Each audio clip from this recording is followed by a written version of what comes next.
Let's check in. Third member of our team on the field, Aaron Andrew. Brad, let's not forget about the other team. If Kansas State wants to win the Big 12 North, they're going to need big games from two guys that weren't even on this team last year. Quarterback Grant Gregory was with USF, and running back Daniel Thomas played as a quarterback for a junior college team. Now, head coach Bill Snyder told us yesterday that the reason why these two guys have been able to come in, lead this team to a successful season, their personalities. They were able to just blend away. Brad, don't forget about Bill Snyder. Last year at this time, his third year in retirement. We asked, did you think you could get it back on track this fast? He said he really didn't have a plan, but you have to believe this 70-year-old coach is pumped to be in this situation tonight. He's done a remarkable job. His team comes in 6-5 against the 7-3 Cornhuskers of Nebraska. Coming up tonight, the top rusher in the conference in Daniel Thomas. We talked about the Dominator and Ndamukong Suh and his teammates. We'll keep an eye on the Texas Longhorns against Kansas. And, of course, Todd will have his taste of the town. It is prime time, so it's like prime rib.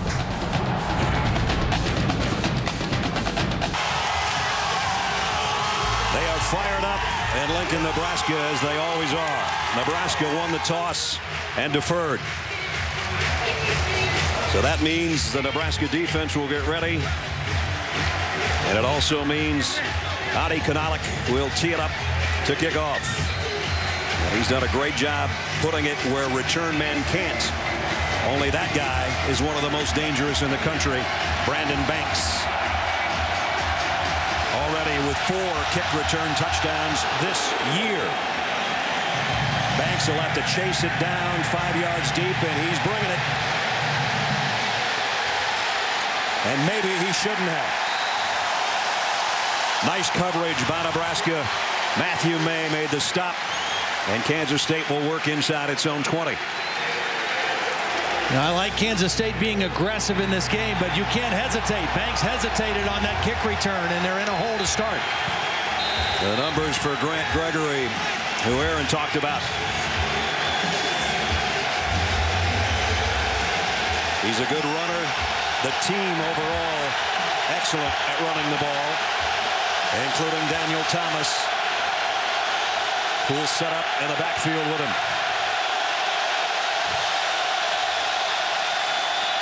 They fake the end around. They throw the ball across the 20. Broken tackle. I think he stepped out of bounds at the 21, Daniel Thomas. And that's what I think is going to be very important for Kansas State tonight, is to have some success throwing the football primarily off of play action on early downs for a couple reasons. Nebraska is expecting run. That's what Kansas State's MO is. And Nebraska is excellent on third down defense. So trying to stay out of third down passing situations will be at a premium tonight for Kansas State. At the 21-yard line, second down and 5. Thomas, direct snap in the Wildcats, and it really wears the name well when that's your nickname. Let's take a look at tonight's impact players, brought to you by Liberty Mutual. Daniel Thomas, we mentioned, coming in over 1,100 yards on the ground and 11 touchdowns rushing. Brandon Banks can do it as a wide receiver, their leading receiver, with 51 catches. I mentioned he's a great return man. And defensively, Jeff Fitzgerald leads them in sacks. And he's had a splendid year on the defensive line for Bill Snyder in Kansas State. Third and a yard. Opening possession for Kansas State. And stood up right about at the first down marker. Philip Dillard with a tackle on Thomas with help from his friends, but I think he got a pretty good spot.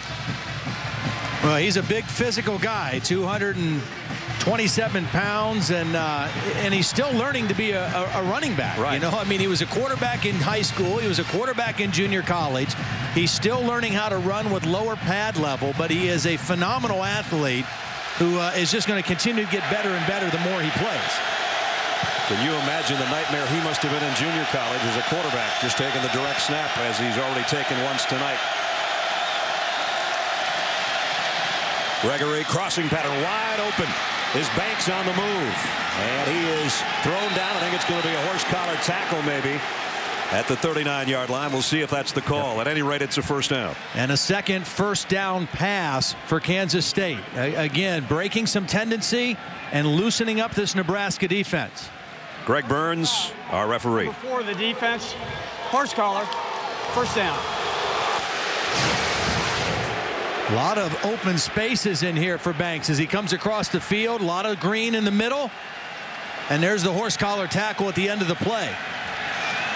Larry Asante with the penalty, and now great field position and another first down for the Wildcats. In Nebraska territory already for the first time, and just a little over a minute and a half into the game at the Nebraska 46. And now Gregory under center. Moves his tight end. And it's a counter play to Thomas. Broke through the first wave and got a nice gain down to the 40-yard line. Well, already this is a great start for Kansas State. In their 2 other road games in the Big 12, I mean, they got off to such poor starts. They gave up 66 points in Lubbock to Texas Tech, 42 points to Oklahoma, and they got behind so quickly in both of those games. So right now they are controlling the action, controlling the tempo, and getting their feet settled on the ground nicely against Nebraska. Braden Wilson checks into the backfield at the fullback spot in front of Thomas. 2nd and 4. Thomas will follow his fullback and then cut it outside to pick up the first down at the 30-yard line. Anthony West knocked him out of bounds. You talk about a picture-perfect opener here. Well, Bo Pelini was very praised. He had a lot of praise for Bill Snyder and for the job that they had done with this football team. He thought offensively that they were really well schooled in the offensive line. Charlie Dickey is the offensive line coach. He was the coach at Utah the last 3 years. Of course, Utah coming off an undefeated season a year ago. So they're having an excellent drive here to start the ball game. They just gave him an I backfield with a fullback. Now they got 4 wideouts in there in the spread. And this time Nebraska, after only about a 2-yard gain, brings down Thomas. And Dominican Sue and company on that front wall. Big number 93. They list him at 300 pounds. We talked with him yesterday, and we asked him how much you weigh right now. He said 291 on Thursday. Well, and you can see his quickness. I mean, he uses his hands so well, and it's hard to run to the perimeter on his side because he plays the outside so well, and he's almost impossible to hook block. So I would expect Kansas State to run away from him more than they run to his side when they run the football wide. 2nd down and 8 at the Nebraska 28. Empty backfield. Quarterback draw all the way. And this time it's Jared Crick, his teammate, who actually leads the club. And as Todd said a few minutes ago when he opened up the game, unbelievable that 2 guys at tackle would be your leading tacklers. Well, they get Sue out of the way, but Crick is unblocked, and he makes the play. And again, Sue attracts so much attention and so many double teams that it's really opened things up for Jared Crick, who has become an outstanding player in his own right. Kansas State has not been great on 3rd down conversions this year. As you mentioned a little while ago, Nebraska's defense has done a great job in that area. 3rd down and 6. Blitz coming. And whistles to the flag. Kenneth Mayfield, I think the right guard, might have been involved in the false start. False start, number 67 of the offense. 5-yard penalty, 3rd down. One of the reasons that Nebraska has been so good on 3rd down is because they can rush with 4. You know, and that allows them to play a lot of combination coverages because they have confidence that their front 4 can get pressure on the quarterback. And then they also give a lot of different looks to confuse quarterbacks and offensive linemen. They're very complex on 3rd down. That's Carl Pelini, as you saw his defense up on top of your screen. Their starting lineup. Kansas State has finally made it hard on themselves on 3rd down. 3rd and 11. Gregory's going to take off. And he got cut down at the 26-yard line, well short of the first down. They got to get it all the way down to the 20-yard line. So they're going to have to settle for a field goal attempt after a nice opening drive. Yep. Josh Cherry had all kinds of trouble earlier in the year. He missed 5 of his first 6 field goals, but he has settled in Big 12 play and has gone on to go 11 out of 12 in conference action. He'll try a 44-yard field goal.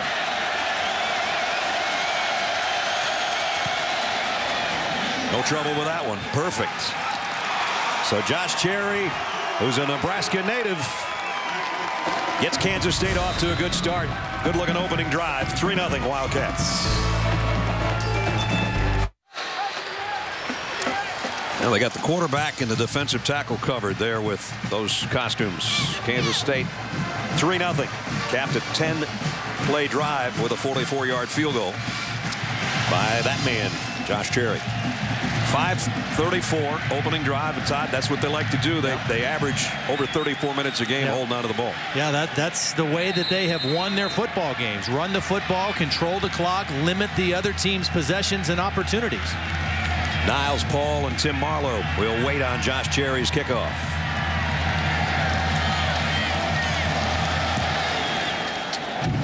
This will be returnable from about the 3 for Marlowe.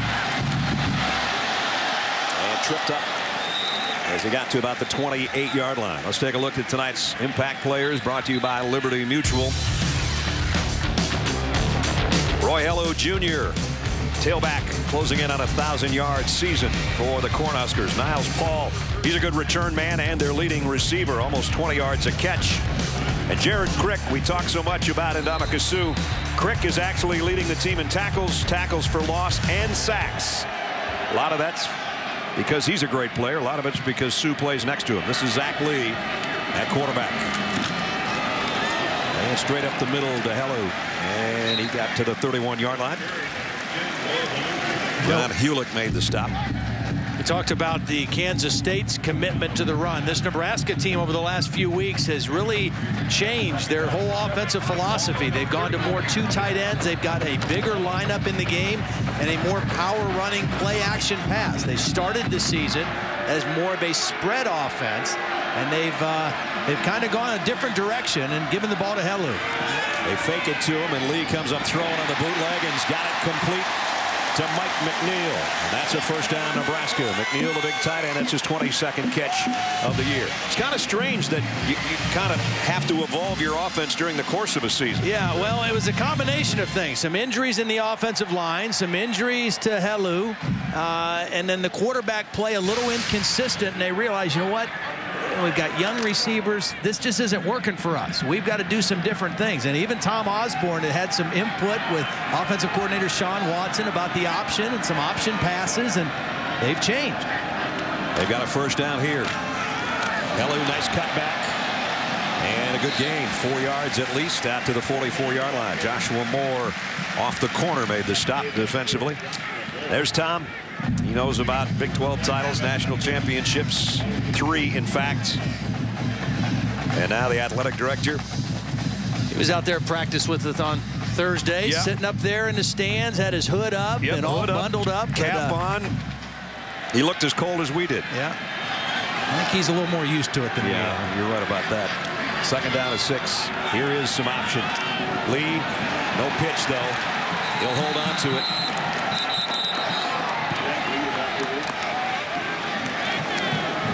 Pomelee, the middle linebacker, made the hit. Zach's still learning the nuances of being the quarterback in a lot of different ways. The leadership part, I think that's kind of built in. But managing the game is the big thing that everybody talks about, and he's improved in that area. Football's in the family. There's his daddy, Bob. His mom, Janice. Bob played 12 years in the NFL with the Falcons, the Vikings, and the Rams. Looking on as his son's got a 3rd and 9. Quick drop and a nice throw and a first down. Brandon Kinney. Lee hung in there, had some pressure coming, and he connected. It was a nice job by Lee finding the open man, and then a really nice job by Kinney knowing that he didn't have the first down after the catch. And watch, as soon as he catches this ball, he tucks it and heads right for that first down marker, splits the defenders, and gets the first down for Nebraska. Rex Burkhead checks in at I-back. He's been banged up this year and in there for the first time in several weeks. Lee again, the bootleg and the throw. Legate, his roommate and fullback, has got another Nebraska first down.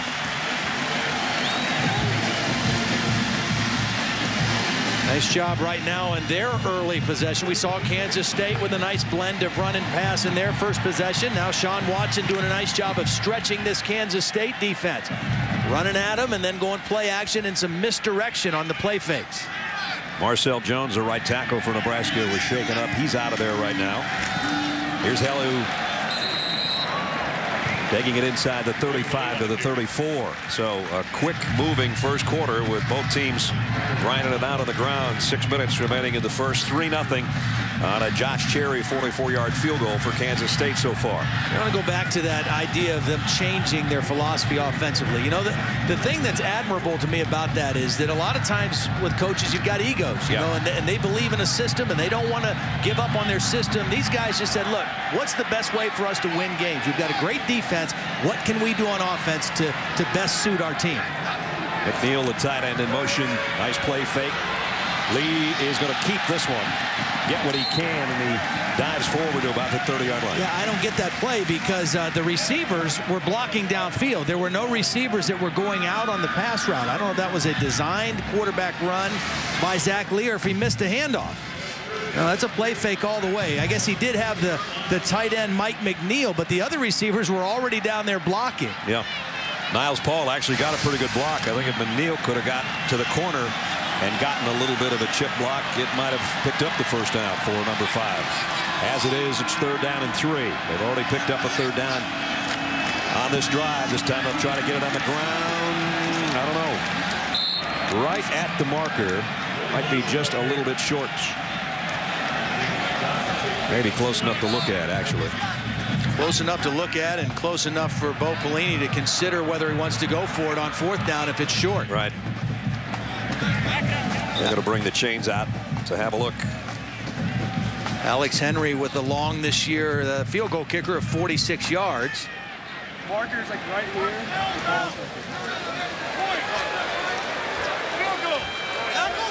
It's going to be awfully close, and it is good enough by that much. I think it was the 2nd or maybe 3rd effort by Helu just to lean forward because he was hit about a yard behind that yellow line. Yeah. And right there. Yep. This guy's played banged up all year. He's had a bad shoulder. He's missed some action, but he's battled through it. And when they've needed him, he's been there. 138 yards against Oklahoma, 156 last week against Kansas. Now the option. Lee's not going to pitch it to the tail man, Helu. So he's going to lose a couple yards on the play. 4:38 remaining first quarter. Don't forget, coming up on Monday night, this should be a good one. Tennessee Titans, Houston Texans, 8:30. It all starts with Monday Night Countdown served up by Applebee's at 7 o'clock. Matt Schaub and Andre Johnson doing a great job as the battery for Houston. We might have a timeout here, I think. A little confusion where the receivers were supposed to be on which side of the formation. Smart thing, take a timeout and get it straight. Well, these two teams know all about Big 12 titles. As they went to the format of having a championship, they won the first 5. 2nd down and 12. Helu to the 23. Jeff Fitzgerald made the stop defensively for Kansas State. Here's what we were talking about. North Division winners. They filled it up through the year 2000. Kansas State won the overall championship in 2003. Of course, Nebraska's won national championships and all kinds of conference titles. As you look around, Memorial Stadium sold out for the 304th straight time. 3rd and 6 for Zach Lee. On the run. That's the 3rd time he's thrown on the run and delivered a first down strike. This one's to Kyrie Cooper. Well, and he got a great block by Roy Helu Jr. I mean, that's what got Lee the good throwing lane and the patience to make the play. Watch Helu. We know he can run. We know he's a tough guy. Watch number 10 get out in front of this play and give his quarterback some time. Right there. Nice solid block. And that secures the corner for Zach Lee to make the accurate throw. First, it was a 5.5-minute drive for Kansas State to get a field goal. Now it's the 13th play of the Nebraska drive. Straight up the gut again. And down to about the 13-yard line as we go out to Reese Davis. Reese. Brad, a Taco Bell studio update takes us to the 112th big game, Stanford and Cal. Stanford already up 7-0 on a 61-yard Toby Gerhart run. Andrew Luck, known for his arm. His kid's got wheels, too. A nifty move to get right down on the doorstep, and from there, old number 7 will plow in for the second time tonight. And Harbaugh's team up 14-3 on Cal. Here it's Heller who's going to be dropped for a loss this time. Hulick, the outside linebacker, the senior out of Wichita, with a nice play. Yeah, really timed that up beautifully on the blitz. Going to come right across the center's face, and nobody kind of surprised the offensive line of Nebraska. Got into the backfield and made the stop. Mentioned John out of Wichita. His grandpa, Anton's in the Wichita State Hall of Fame. Was a great running back.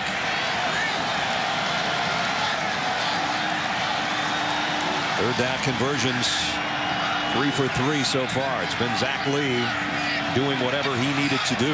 He's got 3rd and 11 here. He's going to go to the end zone. Just overshot McNeil. It would have been a touchdown. Boy, he had him too. Daniel Calvin got some pressure on Zach Lee, but McNeil had beat his man to the corner. Watch him run the post corner route. He turns the safety around and he is wide open. And Zach Lee, under a little bit of pressure, can't make the accurate throw. Boy, was that a nice route. It'll be Alex Henry trying a 34-yard field goal to tie the game, and he has. Henry with his 16th field goal this year, the 42nd of his career. So both teams, time-consuming drives, both had to settle for 3. We're even in Lincoln.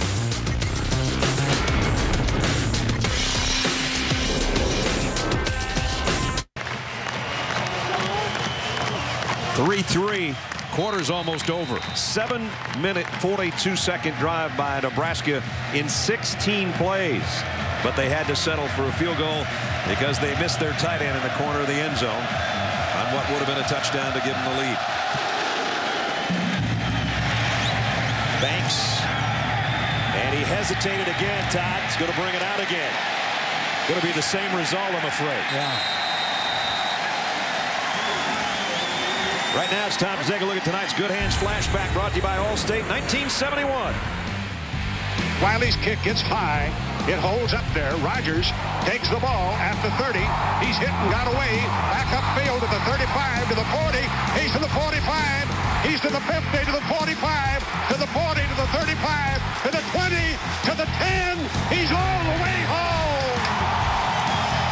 En route to a Heisman Trophy for Johnny Rogers. 72 yards for the touchdown.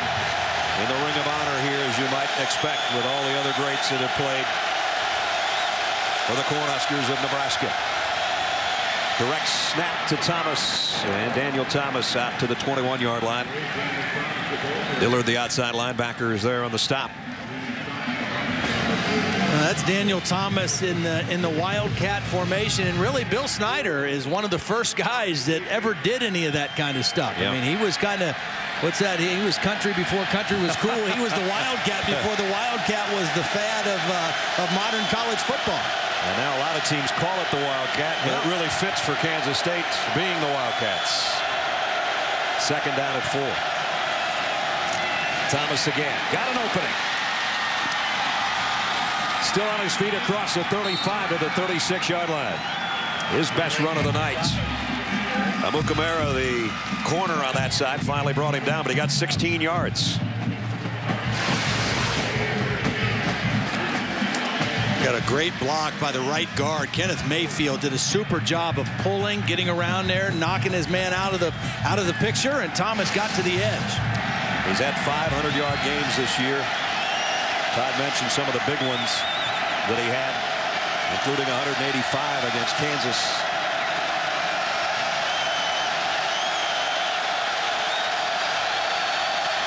First down, blitz off the corner. It might pay off. Gregory just got rid of it. Now, did he get the ball back to the line of scrimmage? Yeah, that's the question. I mean, you've got to do 2 things to throw the ball away if there's nobody in the area, and that's the call right there. I think he was outside of the tackle box, but the ball did not make it to the line of scrimmage. Eric Hagg was coming on a pressure, A blitz off the corner, very tough for a bootleg.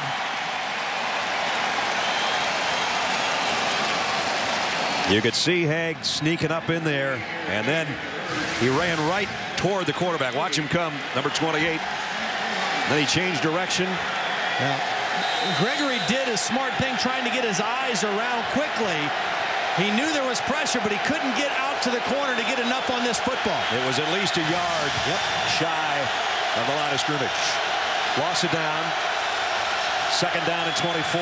Crowd getting into it for the black shirts defense. Here's a counter to Thomas. They've got him bottled up again. Matt O'Hanlon from his safety spot made the tackle. Well, this is what Kansas State didn't want to get themselves into. Third down and over 20. We'll see what they do with it to start the second quarter when we return to Lincoln in a moment.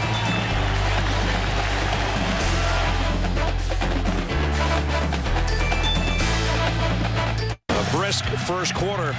The leading rusher in the Big 12, Daniel Thomas, 47 yards on 8 carries. Zach Lee almost perfect, but boy, would he like to have that one miss back. Both long drives led to field goals. 3-3. Brad Nessler, Todd Blackledge, Aaron Andrews as we start the second quarter in Lincoln. K-State with a third and a mile at their own 25. Gregory, pressure coming. Down the middle, overshot Banks, who might have gotten a first down because he had some open space in front of him. Yeah, the coverage was really playing the deeper routes, and Banks on that same crossing route, if he catches that with a full head of steam, he runs for the first down. Watch that coverage drop deep, and as Gregory steps up in the pocket, if he gets that ball down, Banks gets the first down. And now Ryan Dorr will punt, and Niles Paul back deep, averaging a little over 9 yards per punt return. But this one way up in the air, end over end, fair catch, called for and taken at about the 43-yard line. Now Jimmy Johnson getting set to make history tomorrow. Got a win last week in Phoenix, and now he's closing in. The chase concludes with a Ford 400 at Homestead, Miami. Coverage starts 2:30 Eastern on ABC with NASCAR Countdown tomorrow. Got to finish 25th or better. You don't see what he's doing in almost any sport. Absolutely amazing if he can pull it off. Well, one of the balloons they let go at the end of the first quarter just came in and hit me in the head. I'm going to send it back out in a second. Zach Lee, quarterback keeper, running a little bit more in recent weeks. Let's check in with Aaron. Brad, when Nebraska's offense came off the field the first time, their coordinator Sean Watson told them, great first time out there on the field. We just need to fix up a few things, but continue to finish drives, maximize their opportunities. And he looked at them and said, hey, their defense isn't overwhelming, isn't it? Brad, one more thing. Offensive lineman Marcel Jones still over on the sideline dealing with a right ankle injury. All right, he thanks DJ Jones, who's playing at his spot at that right tackle position. 2 tight end set for Nebraska here. One of them, McNeil, in motion. Pump fake, and the throw is complete to the other tight end, Drew Young. Well, we mentioned when they changed offensive philosophies. Part of it was young receivers, injuries on the offensive line. Another part was tight end was a position of strength. Yeah. They had depth at tight end, and they had talent at tight end. And so they use a lot of 3 tight end sets as well as your normal and basic 2 tight end sets. Young had just made that catch. McNeil goes to the sideline. We'll see Ben Cotton in that position as well. Now on first down, they go back to the ground. Hello. About 5 for Roy before Daniel Calvin made the stop. This Kansas State defense is much improved this year, but you got to remember, last year Nebraska beat them 56-28, and they ran for 340 yards. I mean, they wore them down, and they're kind of taking the same approach against this Kansas State defense tonight. They were 117th in the country in total defense last year, so a dramatic improvement, obviously. The biggest improvement has been in their run defense, but they're getting challenged here tonight. Play fake, 2nd and 5, again on the roll, and Lee's going to try to head to the sticks. Oh, that's a penalty. Boy. Yeah, that's a penalty. Hulick with a lick, and that'll be 15 yards. And Mom's not wanting to look, but he snapped right back up, Mom. He's all right. Well, they did a nice job of defending the play. Prezell Brown is going to do a nice job of forcing Zach Lee to run out of bounds. He's going to chase him, and Lee's going to run out of bounds, and then clearly the late hit by Hulick. And you don't want to help Nebraska at this point. Wow. You know, we've seen Lee run the ball a lot tonight, and Cody Green, their freshman quarterback, who actually started 2 games when they made a change, is the better runner of the two. Zach Lee is not known for his running as much as his throwing, but running with the quarterback keeps that defense honest, and it gives them something else to account for. Now the I backfield. Legate, the fullback, in there to lead the way. They're going to run option. He's going to run it again. Well, he took a look in and popped right back up and then went 4 more yards to the 16. Well, what's getting set up here for Nebraska is a play action pass off the option. They haven't shown it yet. It's something that they've worked on. In fact, that's one of the things that Tom Osborne put a little video reel together for Sean Watson. Passes off the option. They worked on them in practice Thursday, and they are set up for one here very soon. Little shade of Tommy Frazier. 2nd down and 6. And this time Kansas State played it beautifully. Raphael Guidry flattened Hellu in the backfield. It'll be a loss on the play. Nebraska in the red zone. That's been a problem for them, at least in scoring touchdowns. Yeah. 20 touchdowns in 38 trips. Sean Watson's going to see if he can dial something up here on 3rd down and 7. Watch the tight end. He's uncovered right now. Lee. There he is. Fake to the end zone. Touchdown.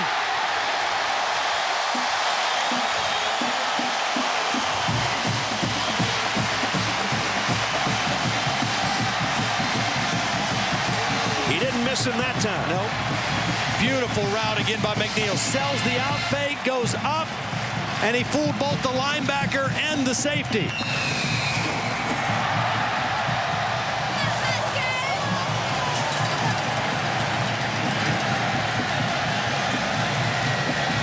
Alex Henry for the point after. 7-play drive, 57 yards, capped by a beautiful route by the tight end and a perfect throw by the quarterback. Touchdown lead for Nebraska. It's got a nice taste to it. Kind of like Todd's taste of the town. That's coming up too.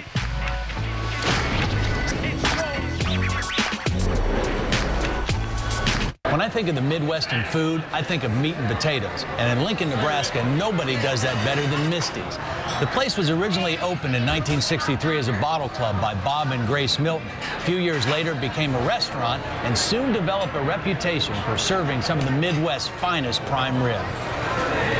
Bob Milton passed away in 1998, but executive chef Reese Hummel has maintained the Misty's tradition.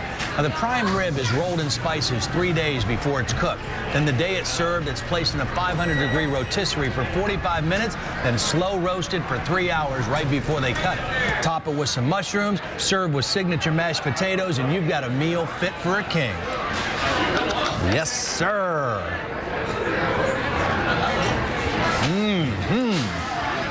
So you're playing Misty for us on that one, huh? Well, that was their favorite song. Yeah. And that's what they named the restaurant. But great place. and not only was the food great, the atmosphere was tremendous. Every Friday night before a home football game, there's a visit by the band, the cheerleaders, the mascot. High energy, high enthusiasm in the restaurant. It was really a fun evening and a great place to do Taste of the Town. I asked you a question. I didn't go with you last night, and I don't know if it was a rhetorical question or a really stupid question, but I think that was the 16-ounce Regal cut. And I said, did you eat it all? Oh, okay. Are you kidding me? It was a dumb question. All right. Always clean my plate, Brad Nessler. Yeah, I know you do. Your folks taught you well. Here's a kickoff. And it's a dandy. And this time there will be no decision on whether or not to to return it. Kansas State from the 20 after we check in with Reese Davis. Brad, time now for Sports Center right now. UConn and Notre Dame went into double overtime. The Huskies won it when Andre Dixon went in for the winning touchdown. Could have been the final straw for Charlie Weiss. Only time will tell that. And Oregon, Arizona, many seeing that on ABC. What a run by the Ducks quarterback, Jeremiah Masoli. Ducks have a 7-0 lead. Sports Center after the game. Stay current with ESPN News. Watch College Football Final 8. Jeremiah Masoli playing so well right now for Oregon. Here, the crowd fired up as Kansas State's got to work from its own 20-yard line again. Grant Gregory on the give to Thomas. Broke a tackle in the backfield and made something out of that. Got 3, almost 4. Larry Asante, the safety, finally holding on to bring him down. And again, Bill Snyder, the coach at Kansas State, he's going to stick to his guns. He's not going to do what some coaches would do and say, oh, wait, we're behind, we got to scrap the run. He's going to stick to what he does, and that's run the football. But I still think those play-action passes on early downs will continue to be critical for this team. This time, Gregory in the gun. And under the gun. Flag down. Going to negate a nice run by Gregory. It's going to be a holding call in the backfield. Well, that's the problem with these two defensive tackles, trying to block them. Holding number 59 of the offense. 10-yard penalty, second down. The penalty's on Kendall, and it was Jared Crick that drew the penalty. These two guys are so active, and they're so strong and quick off the ball. And when you're a quarterback and the pocket collapses from inside, you've got a problem. I mean, if the rush comes from the outside and you can step up in the pocket and buy time, that's okay. But when the pressure comes inside from defensive tackles, that's a real burden for a quarterback. Second down at 17 now, way back at the 14-yard line. Gregory, it's a run all the way. Spins his way, dropped by Compton. You know, we talked so much about Sue. We were kidding around with him about, you know, does Crick ever give you any credit that you get the double teams and he gets some of the stats? His mentality is he wants to help me and take the double teams and do all the dirty work. And I was like, let me do that. You go and make plays. And when you start making plays, they're going to have to start respecting you, the respect that you deserve. And then they'll even us up and have to play both of us true. I think they'll both all be all Big 12.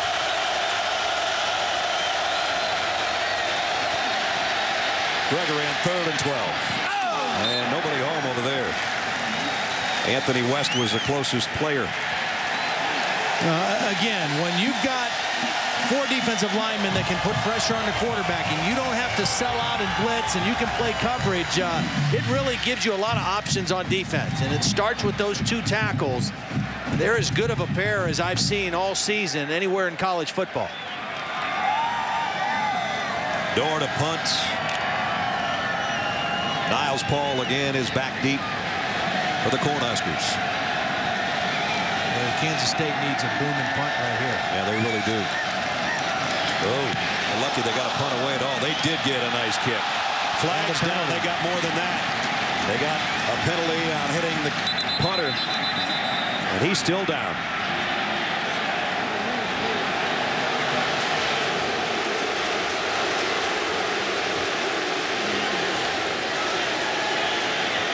Bill Snyder's way out halfway to the hash mark, and the referee is telling him to back up. Justin Blatchford is the guy that got the punter.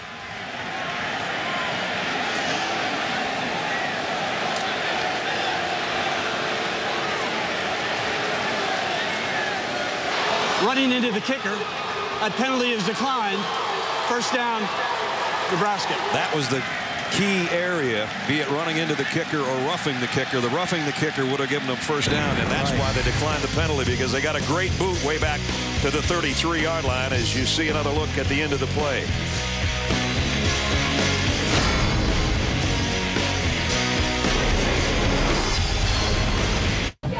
A little more action from Misty's last night. I don't even know how Todd can eat with all that commotion going on. He finds a way. First down, Nebraska on its own 33. down by Pomelli. Hellu closing in on a 1,000-yard season as well. Came in third in the conference in rushing. And 7 career 100-yard games. And he doesn't mind cold weather, or at least later in the season, because 5 of those 700-yard games have come in November. This, by the way, is only the 4th night game in November in the history of Memorial Stadium.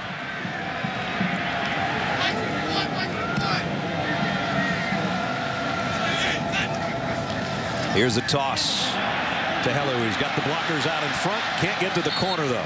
Nice job defensively to run him out of bounds by Stephen Harrison. Let's take a look at tonight's Verizon Wireless playbook. Ledge. Well, it's the touchdown for Nebraska. Now, McNeil is the tight end, and he's going to sell the out and go up. And the guys that are going to get affected are these 2 linebackers, Pomelli and Butler. Watch both of them. They're there to inside-out cover him. And they both think he's going to stay short. He goes deep. The safeties were out of the picture. It was a beautiful job of selling the route by Mike McNeil and then Zach Lee finding it.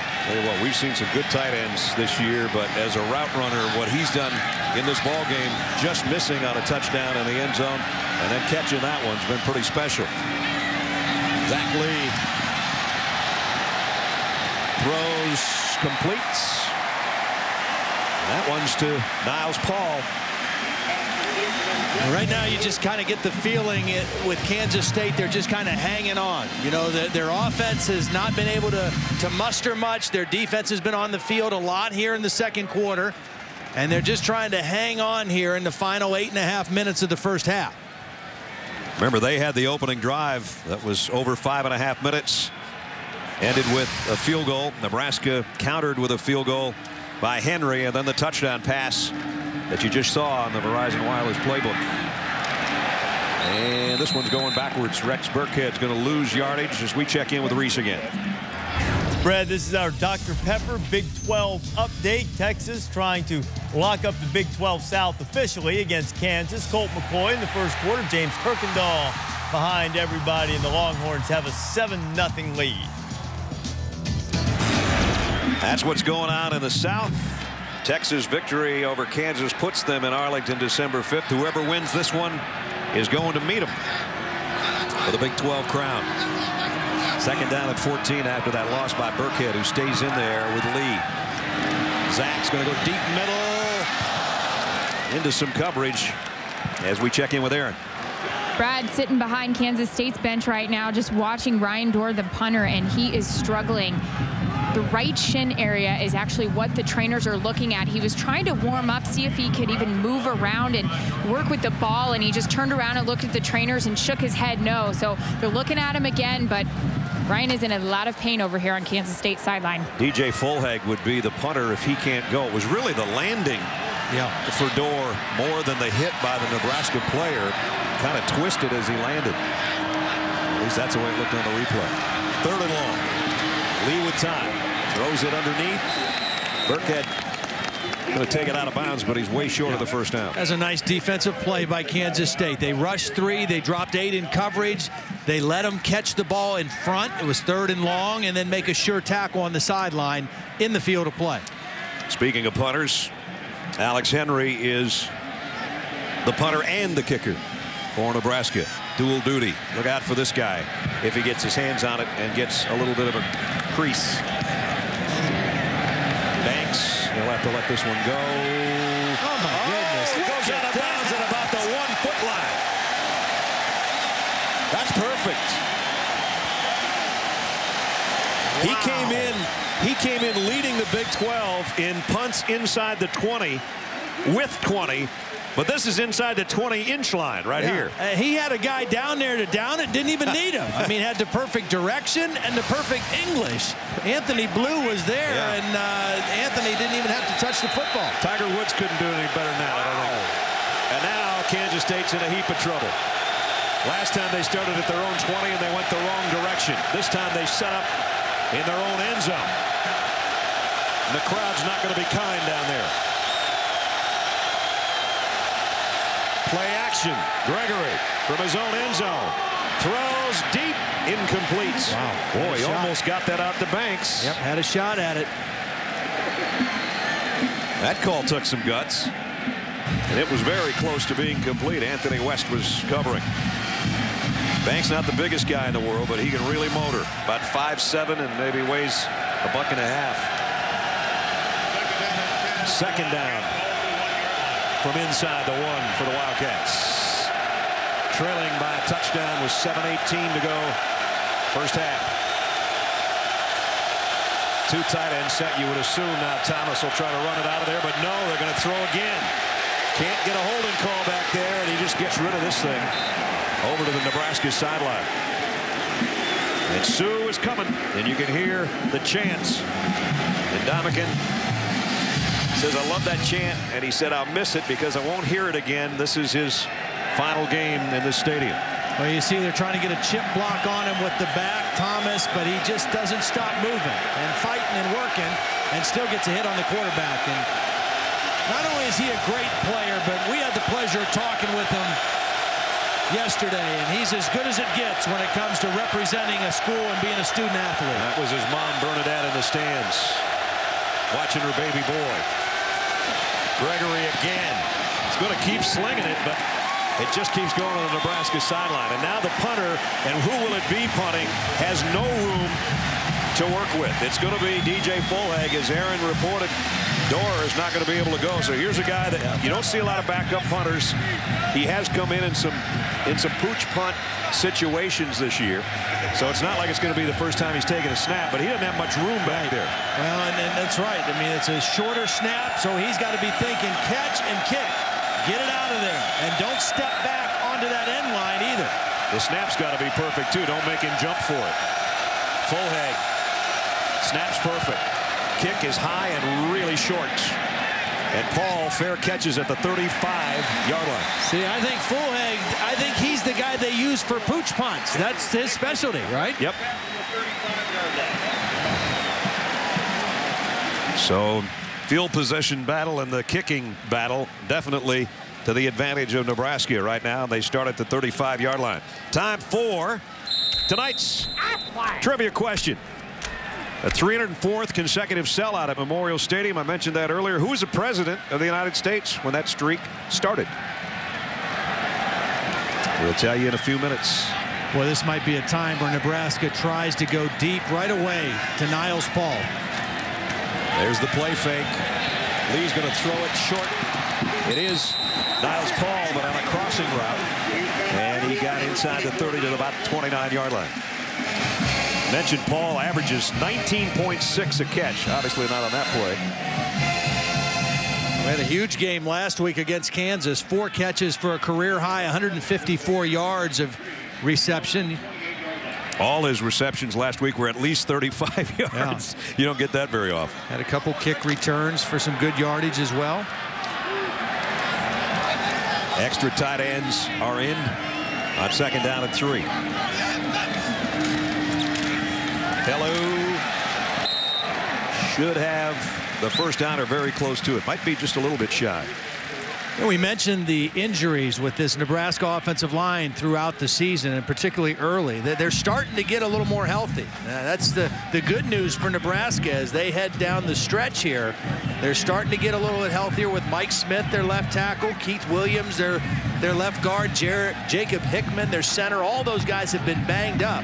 Of course, they lost Marcel Jones earlier in the ball game, and DJ Jones, his backup, is in at right tackle. But injuries up front have been a problem. 3rd down, less than 1. Lee puts his head down and has the first down.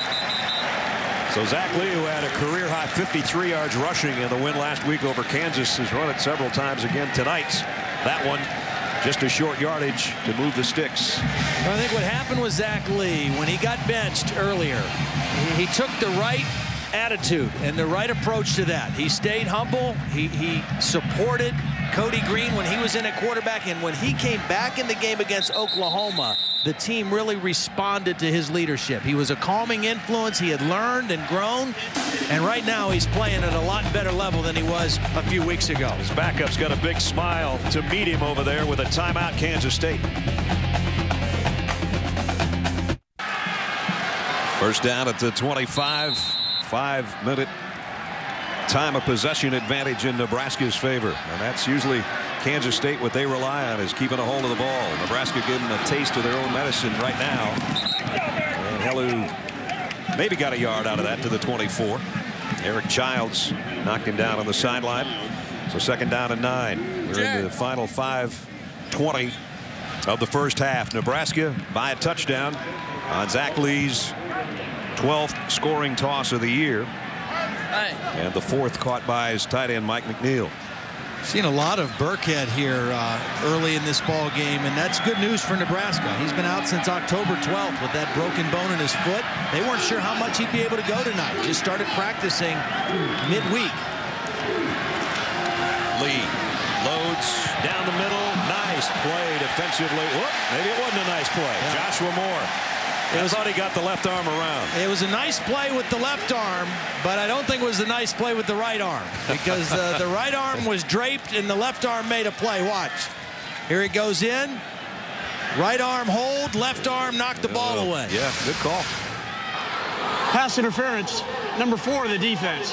15-yard penalty, first down. I mean, he was in excellent position. I mean, he made a great play on the ball. I just think sometimes those guys instinctively reach with that other hand and got nailed for it. So it's a first down at the 10-yard line. First and goal. Again, we've seen enough option out of Zach Lee tonight in this Nebraska offense to set up that play-action pass off of it. Burkhead broke one tackle, got to the 5.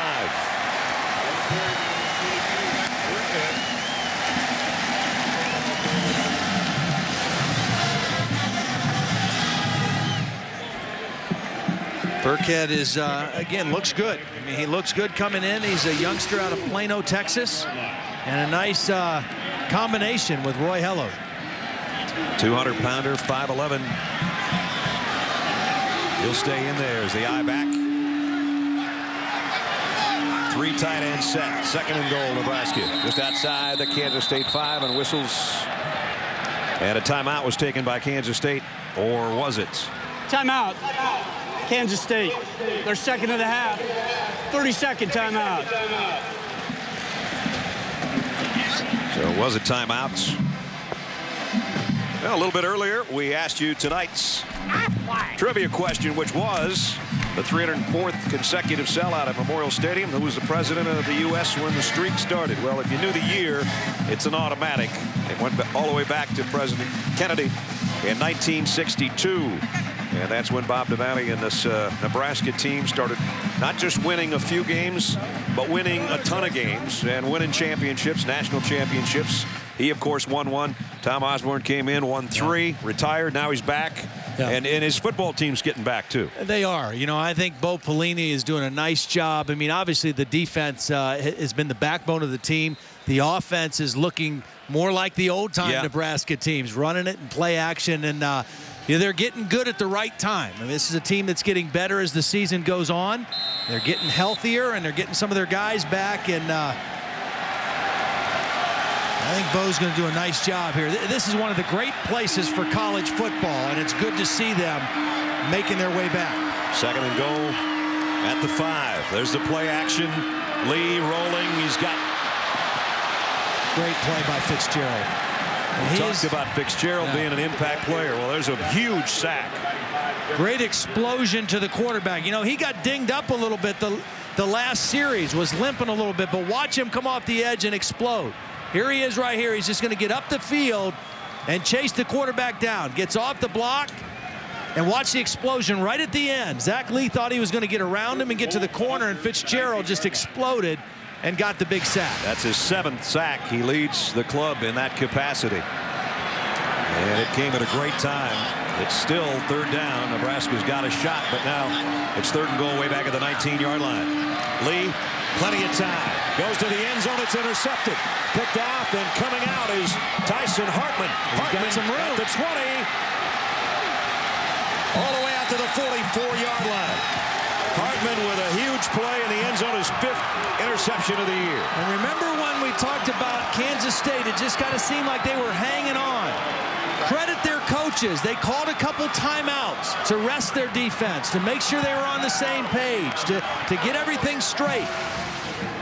Here he is right here. This was a backup quarterback that last year moved to the secondary, and he's going to read the eyes of Zach Lee and step right in front of the pass intended for his receiver.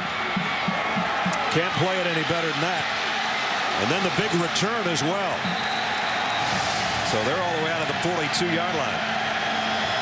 They called some timeouts. They let their defense rest.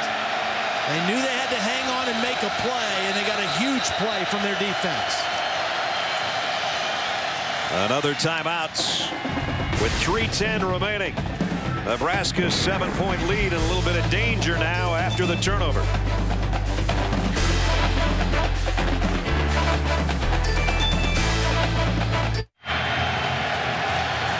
Starting field position has not been in the Wildcats' favor to this point. But now they have excellent field position. They just don't have any timeouts remaining. From their own 42 after the Hartman interception.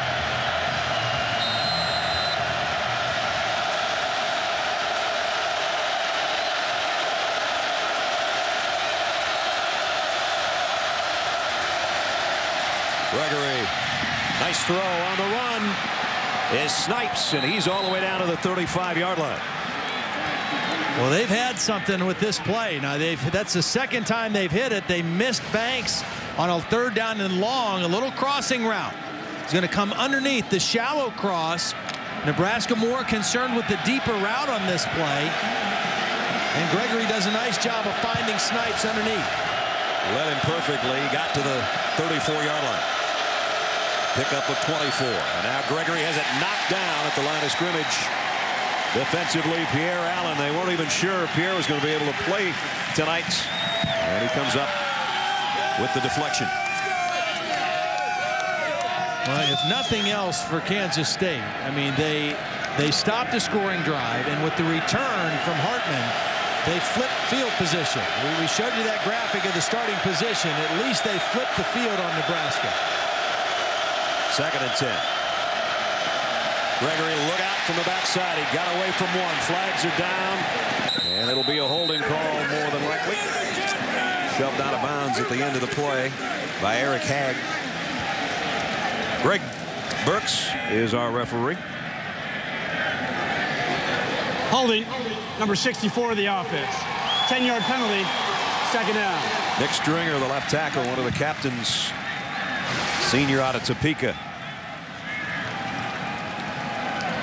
Well, there he is working on Cameron Meredith. Number 34 was coming on the outside rush, the speed rush. And Kansas State doesn't want to waste this opportunity. Nope. Another costly penalty. Look at that, 6 for 54 yards already. 4 wideouts for Gregory. Would have been a tough throw to get it to Banks. The coverage from Haig again. And we check in with Reese. Coming up on the Wendy's halftime report, Texas and Kansas. Jayhawks just got a field goal kicking off to the Longhorns early in the 2nd quarter. We'll get you up to date on how Kansas has been able to hang in the game. Where will Notre Dame go next, or will they go anywhere after another disappointing loss, this one at the hands of UConn? And Clemson clenches on their way to the ACC championship game. We'll get you ready and show you all the highlights from the day. Mark and Lou here, ready to go. We'll see you in a bit. Battle for the Big 12 North right here. 3rd and 20. Here comes a blitz. Gregory hung in and threw it, and it's intercepted at the 15-yard line. Larry Asante.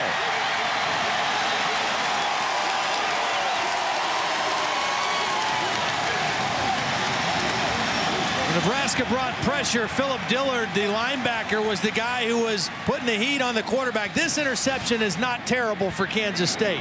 It was 3rd and long, and it's more like a punt because he throws it deep down the field.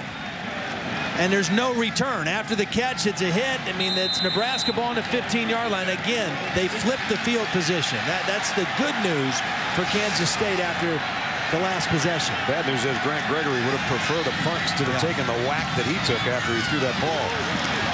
Hellu broke away. Now he's got a blocker out there and his quarterback. Yeah. I love that you guys don't mind sticking your nose in there once in a while. It was a critical block. I mean, he was following the play, didn't take the play off after the handoff. He sold his fake, and on the back side of it, he's going to get a block that enables Hellu to get about 6-7 more yards.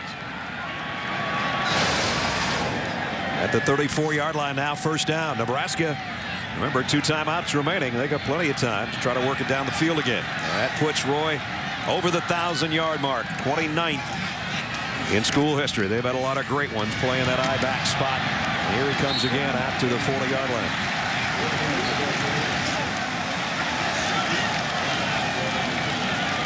Getting their ground game tuned up on this drive after the interception by Asante. Can they turn it into points?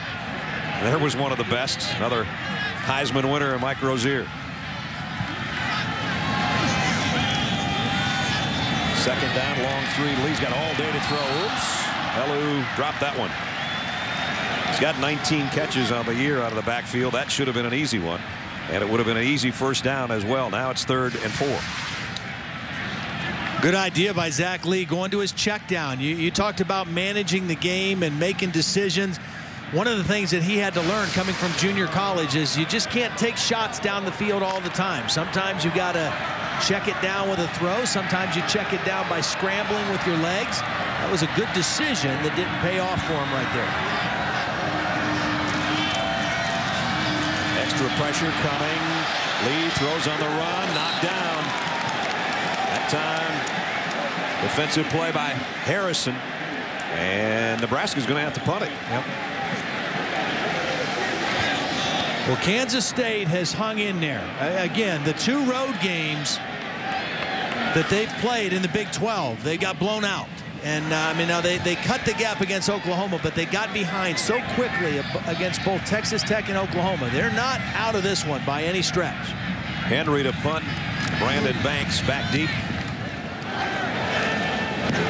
This one's going to bounce out of bounds at about the 25-yard line. We saw Bo Pelini giving Zach Lee the business on the sideline, along with Sean Watson. Sean wasn't saying anything, the offensive coordinator.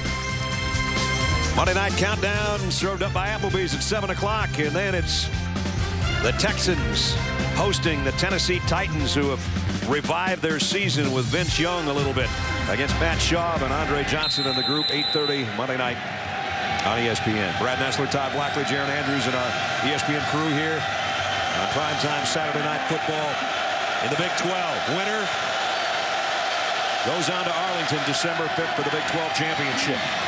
Gregory lofts one to Thomas. Nice stop and break back, and almost got away from the would-be tacklers. Out to about the 29-yard line. Down to the final 45 seconds, though, of the half. And remember, Kansas State can't stop it again except by a first down. But again, if you're Bill Snyder and the Kansas State Wildcats, you've not played well on the road in the league. You go into the locker room down 10-3. You let your defense rest up because they're going to be on the field first to start the 3rd quarter, but you're right in the ball game. Remember, 10-3 doesn't sound so bad because Nebraska thought they were going to be up 17-3 at the break. Thomas cut back, and another nice move into Nebraska territory. And now you want to spike the ball. Yeah. Because you're in this position, you can throw to the end zone. So you have no timeouts. So Gregory has to spike the ball, and then they can huddle up and call something. There's the spike, 9 seconds. You can almost run a quick out and get 2 plays out of this deal. Josh Terry's longest field goal this year is 47 yards. As you see Carl Pelini, the defensive coordinator for Nebraska, on the sideline. And Gregory's going, come on, get me a play in here. I'm out of timeouts. We got to hustle. They're at the 46-yard line with 9 ticks left. And still, he's looking for a play call, and the clock is winding down.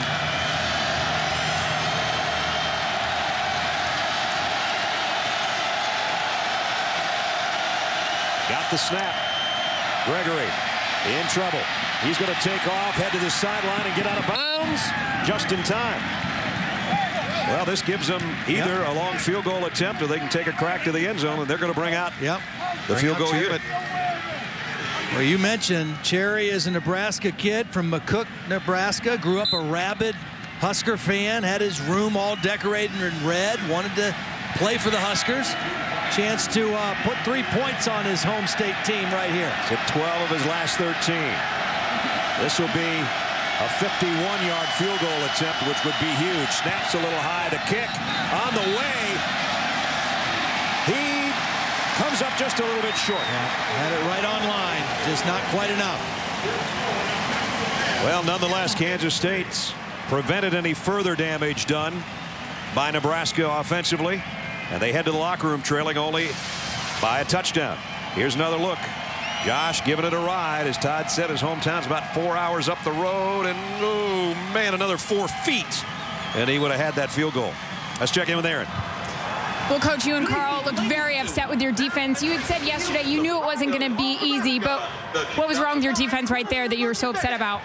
Oh, it's just ridiculous. We had a couple guys drop coverage, and they're just not communicating. They relaxed there. It was the end of the half. They thought they were going to run out the clock, and they lost their focus. And that's inexcusable. When Zach Lee came off the field, you also gave him an earful. What'd you say to him? Well, we had points. We had a chance to run for a first down. We left a number of points out there on the field in the first half, and you can't do that in games like this. And we got to finish some drives. We got to play smarter. And we are down there on the 5-yard line, and we didn't manage it very well, and we got to get that fixed. All right, Bo, thank you. Brad? Well, you don't play safety at Ohio State as well as he did back in the day and not lose that fire. He's fired up. His team's in front, but only 10-3 as we send you to the Wendy's halftime report. Here's Reese and the guys. The Big Red in front as we're just about set to start the third quarter. Nebraska leading 10-3. Battle for the Big 12 North and a trip to the championship game December 5th. And it all lies in the next 2 quarters now. Welcome back, everybody. Brad Nessler and Todd Blackledge. This is about what we expected, I think. Grind it out, ball control type of situation. Yeah. Nebraska almost had a late touchdown, but Kansas State keeps hanging around. Right, they hang around, and, you know, for Nebraska, they got to take care of the football. I mean, it's been very obvious. In their 7 wins, they're a +13 turnover ratio. In their 3 losses, they're -12, right. And the turnover hurt them tonight. You look at the numbers, fairly even, you know, and Kansas State on their side, Daniel Thomas has done his job. 74 yards rushing in the first half. Grant Gregory has to hit some passes, though. Only 4 of 12 throwing the football in that first half. They have to have a little bit of better balance to have a chance in this ball game. Well, they're looking for a ride to Texas. The next 2 quarters will determine that. Winner wins the Big 12 North. Nebraska will have it first to start the third quarter. Tim Marlowe from the 2-yard line. And Marlowe out close to the 30. Emmanuel Lemure made the stop on the special teams. Let's check in with Aaron. Brad, I spoke to Bill Snyder coming out of the half, and I said, Coach, what do you need to see out of your offense in the second half? He said, points. I said, all right, so how do you do that? Eliminate mistakes. He said there were way too many penalties.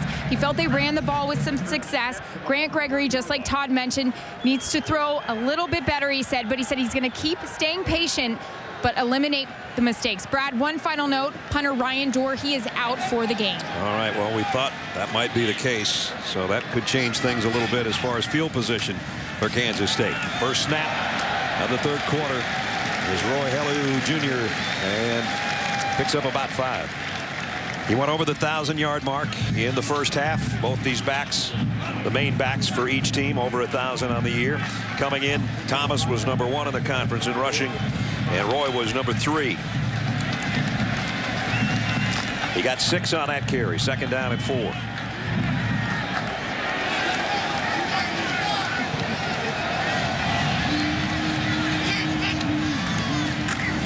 They'll try him again. Same side. Short of the first down. Got a couple. Pomelee, the inside linebacker, made the stop.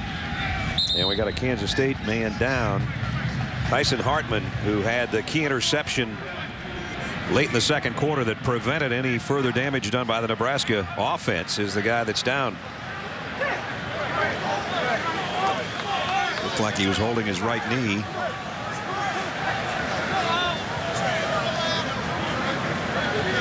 And a freshman backs him up at that safety position unless they move some people around in the secondary. Get another look. He's number 2, Tyson. Jumps over a pile. Oh, and then that's not the way you want to land, that's for sure. Sophomore out of Wichita. He's a good one. Todd mentioned earlier was former backup quarterback about after the 3rd game a year ago is when he switched to defense.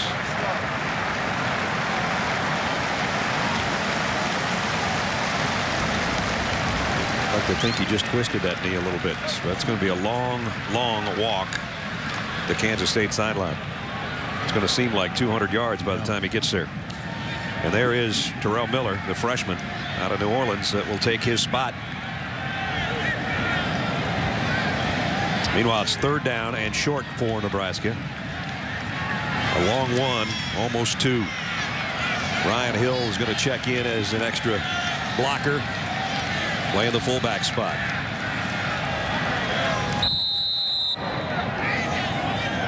Third and short, Nebraska. This is the opening drive of the 3rd quarter.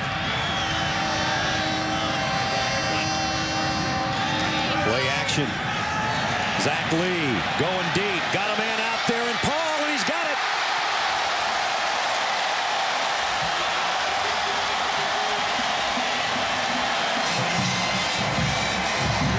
I wasn't sure the ball was going to get there. They had what they wanted. 3rd and short. It was a good play action fake. Watch him hide the ball, sell the fake, and he has Paul, and he underthrows it slightly, and the receiver had to wait on it a little bit, but he was still able to make the grab. Niles Paul right now has to kind of slow down and wait on the ball, but it was still there before Emmanuel Lemure, the safety, could come over and make a play. Bob Lee, Zach's dad, looking on as a 47-yard pickup turns into a touchdown.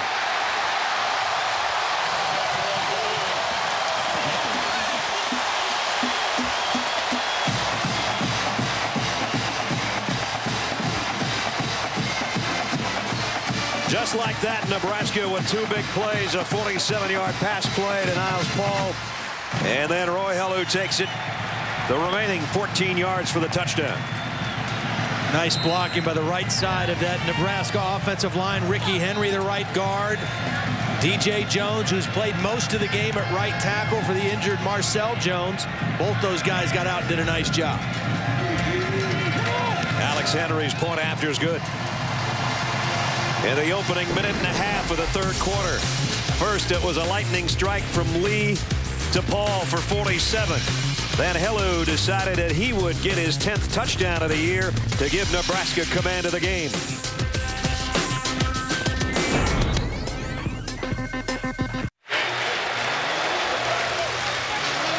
Now the Wildcats now know that they're going to have to put some offense together and have a response to the Nebraska scoring drive that took only 4 plays, covering 70 yards. The 2 big ones. First, the pass to Niles Paul, and Helu with a 14-yard touchdown run to cap it in 1:39. And just like that, a snap of the fingers to start the 3rd quarter, and the Big Red is in good shape. Brandon Banks, no indecision this time from the 2-yard line. Looking for some blockers, though, to help him out. And Nebraska very aware of his receiving talents, and they bump him out of bounds at about the 20. We'll go back to the long pass, because remember, Hartman went out with the injury. Now this is his replacement, Terrell Miller, a true freshman. Watch him kind of get turned around and fooled. He goes for the play fake. Now he gets twisted around. He stumbles a little bit, and Niles Paul runs right by him. And credit Sean Watson for going for the big play on 3rd and short with a new safety in the game, and a young one at that, and it led to a Nebraska touchdown. There goes Hartman to the locker room. And there's his understudy being coached up a little bit after that big play by Nebraska. Keithan Valentine in the backfield for the first time tonight for Kansas State, and he's got the catch out of the backfield. And Valentine out to the Rather the 37-yard line. Good for a first down. And that's what Grant Gregory has to do. He's got to throw effectively on first down. I mean, that's when Nebraska is a little more vulnerable in the passing game. If they can contain those inside rushers, they've got some openings against the Nebraska defense, and Gregory has to make it count. They did that on their opening drive of the ball game that led to the field goal.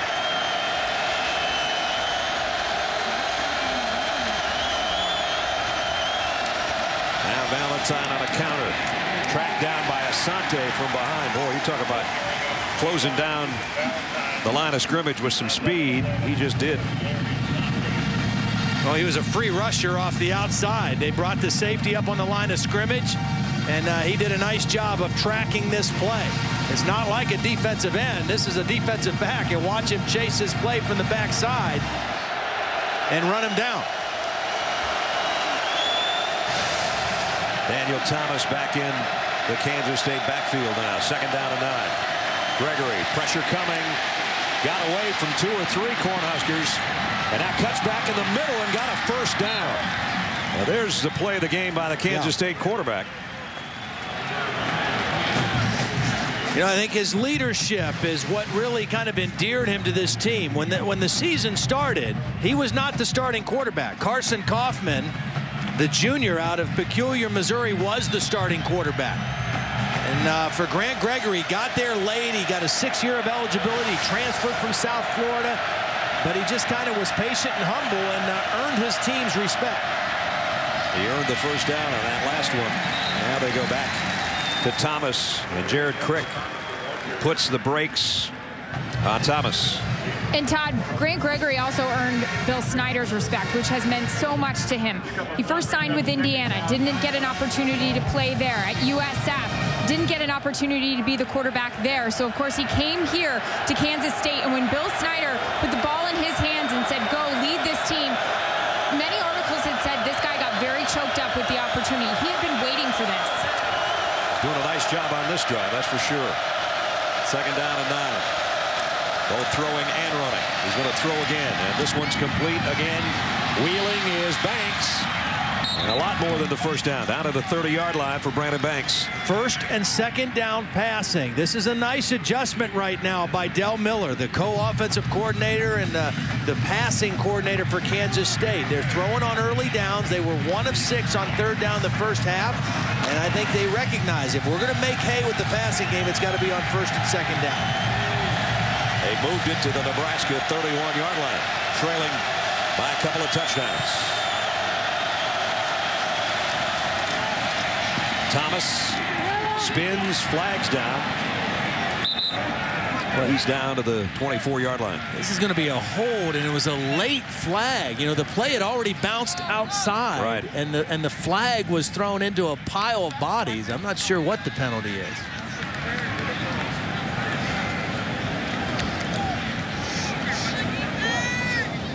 We're about to find out.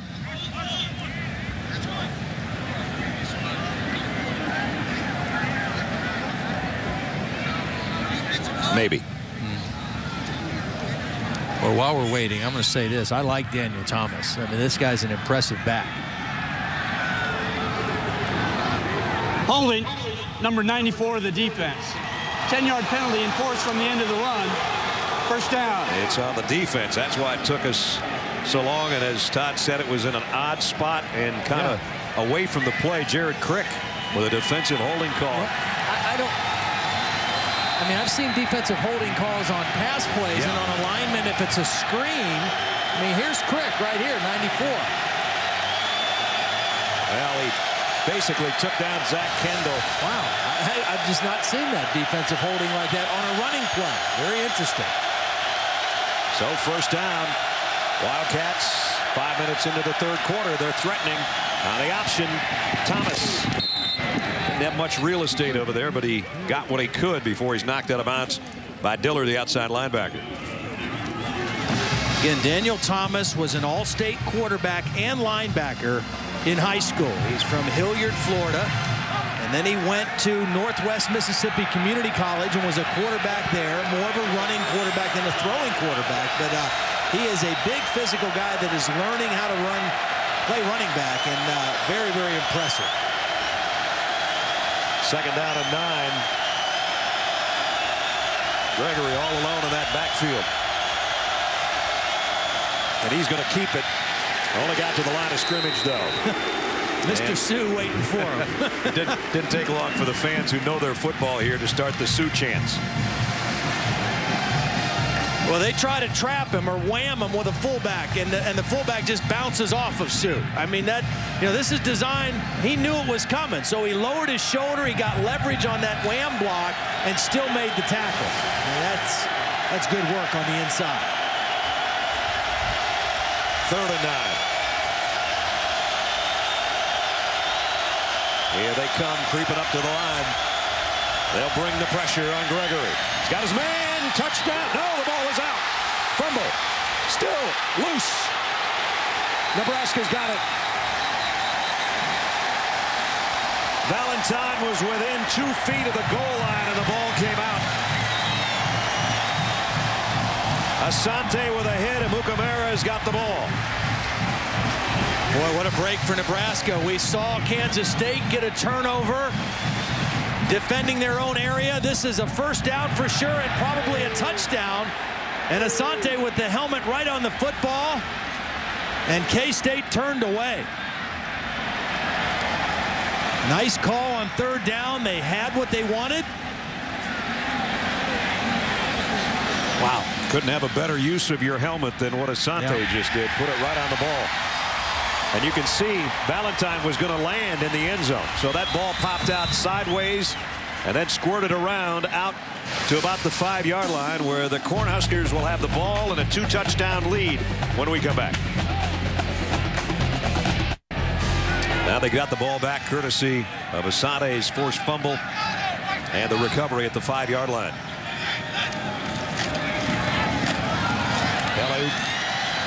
Got about 6 out near the 11. Aaron. Kansas State's defense took the field. I was watching their secondary, and there was a lot of yelling and screaming at each other.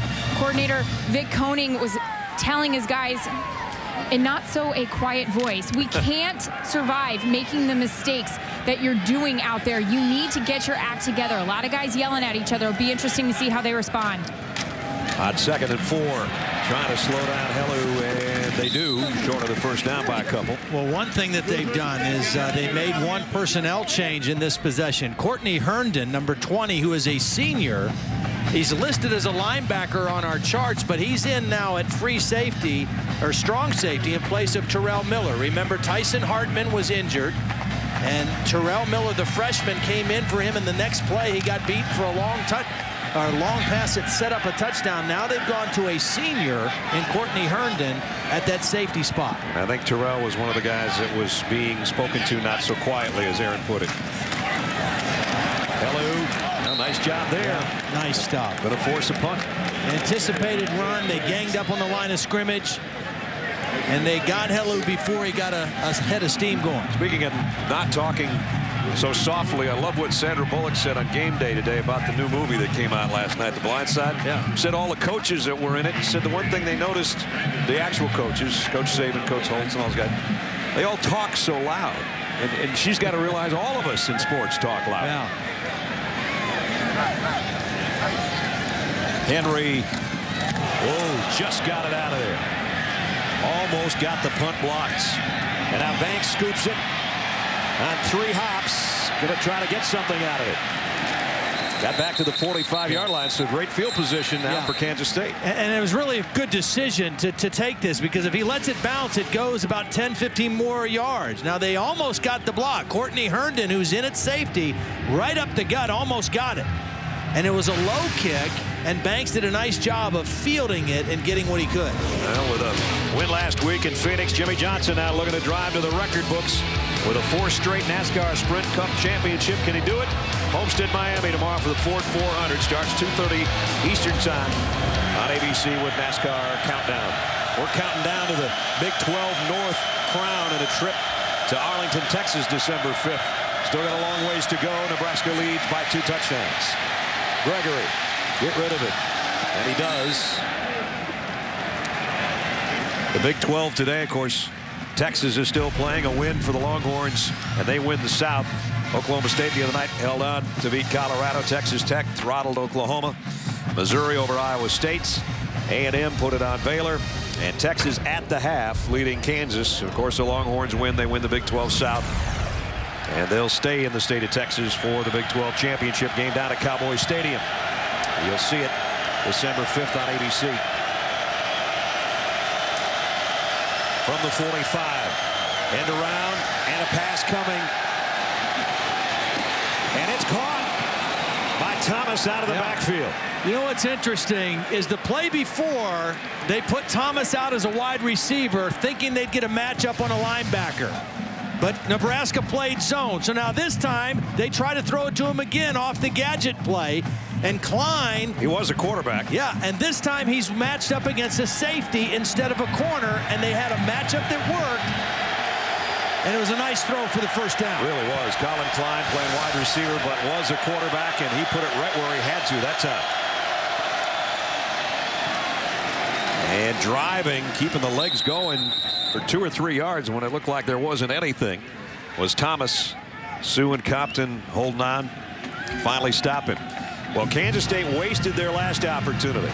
We got 6 minutes left in the third quarter, and then 15 minutes more to see who wins the Big 12 North. They can't blow too many more of these opportunities. No, their margin for error is very, very small. I mean, it has been all season. But they're right here with an opportunity again. Grant Gregory looks like they want to throw a screen, and now he comes back the other way. Motioning for his players.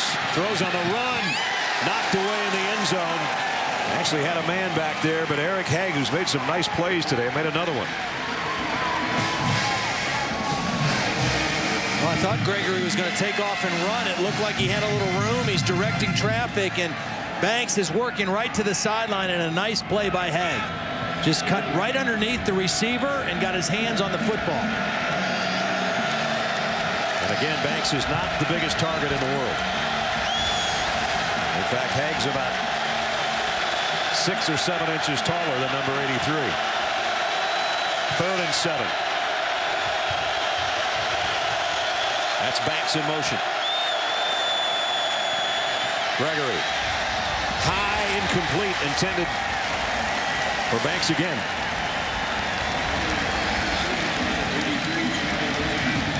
Well, you mentioned Banks is not the biggest target, but that's a ball the quarterback has to get down.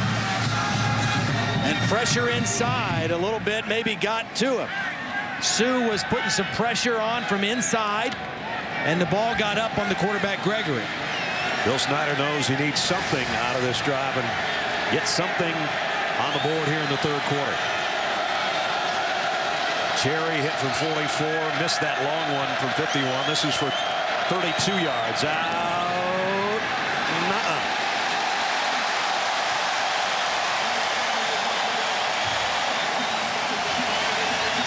Another opportunity goes by the boards. The Big Red still leading by 2 touchdowns. There's a little Husker, corn-fed and proud. His team up 17-3. Zach Lee took another big shot as he picked up maybe 2 yards. Fitzgerald knocked him out of bounds. I want to go back to the third down play. This is Ndamukong Suh right here, lined up over the right guard.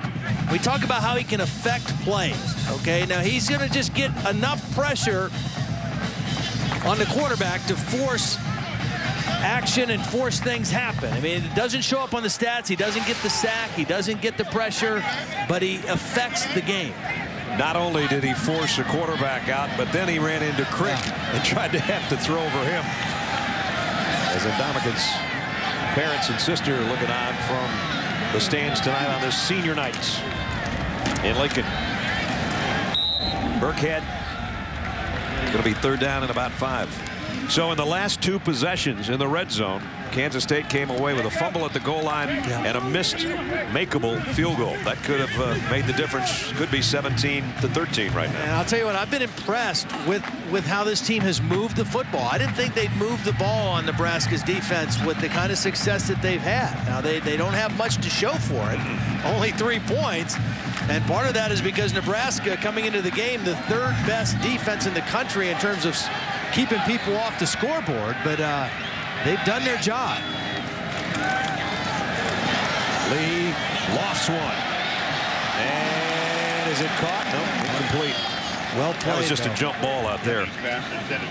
Well played by Joshua Moore. Had a chance for the interception, and a nice defensive series. Watch Moore. Sizes it up, goes up, gets his hands on it.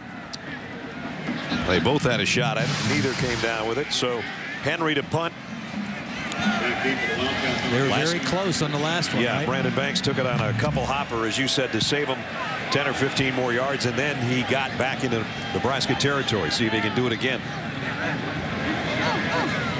Plus, they got close to blocking the last punch. Brandon will have a shot from the 35. Got a block. Got another. Banks. It'll be brought down at the 43-yard line. DeJon Gomes. Nice return. I think the Kansas State sidelines was calling for another horse collar penalty. And part of the problem is, you know, Banks only weighs 150, so it doesn't take a whole lot to throw him down. But let's see the end of this. An excellent return. Makes the first guy miss, breaks a tackle, adds about 20 more yards, and yeah, they could have called that again. They sure could have. Absolutely. Bill Snyder was looking for it. They didn't get it, but they do have it in Nebraska territory again. But again, can they cap a drive off? Gregory, a crossing pattern, completes about the 38 to Brandon Banks. Banks is a busy wide receiver and kick returner, that's for sure. And he needs a breather coming out. Let's check in with Aaron. Brad, he's actually cramping up. When he came over to the bench the first time, they were just shoving Gatorades down his throat. They were trying to rub the cramps out of his legs. I think that's what's going on with him right now. He has covered a lot of ground tonight. Adrian Hilburn comes in to take his spot at wide receiver. 2nd and 5, Wildcats. Gregory is knocked in the air and batted away. Might have been Baker Steinkuhler. He's going to be a good one, they say. His daddy, obviously one of the best to ever play here. And there he is, number 55, working on the left guard. Kendall got his left hand up there and knocked the ball away. 6'6", 290, redshirt freshman. His dad, an All-American offensive lineman. 3rd down and 5. Blitz coming. Pass is caught just enough for the first down. Boy, they've had a lot of near misses on this same thing. I mean, he feels the blitz. Grant Gregory does. He knows it's coming. He knows he has to get rid of it quick, and it's the same thing. The crossing routes have been there, whether it's man or zone.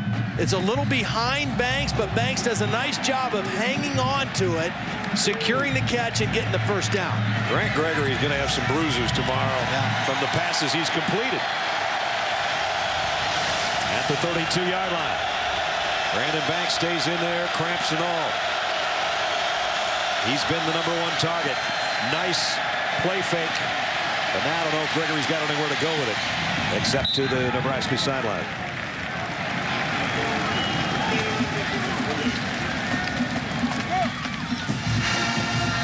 Grant Gregory, who's kind of a sports nut. Yeah. He knows more about sports stadiums around the country, and some of his teammates say useless sports knowledge. He's been around it his whole life. His dad's a coach, brother's a coach. Yeah. As we said, Aaron talked about the opening of the show, transferred from South Florida where he never even started. Here he is with an extra year of eligibility, trying to lead Kansas State to the Big 12 title game.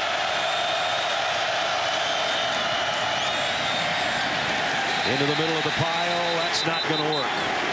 We're going to work our way back out to Reese Davis. So Reese. All right, Brad, Cal answered the Stanford touchdown in quick fashion. Kevin Riley to Marvin Jones, dart, touchdown, and the Bears have a 10-point lead again with 13 minutes to go. Shane Vereen, 163 yards and 3 touchdowns so far. Good one going there in the big game.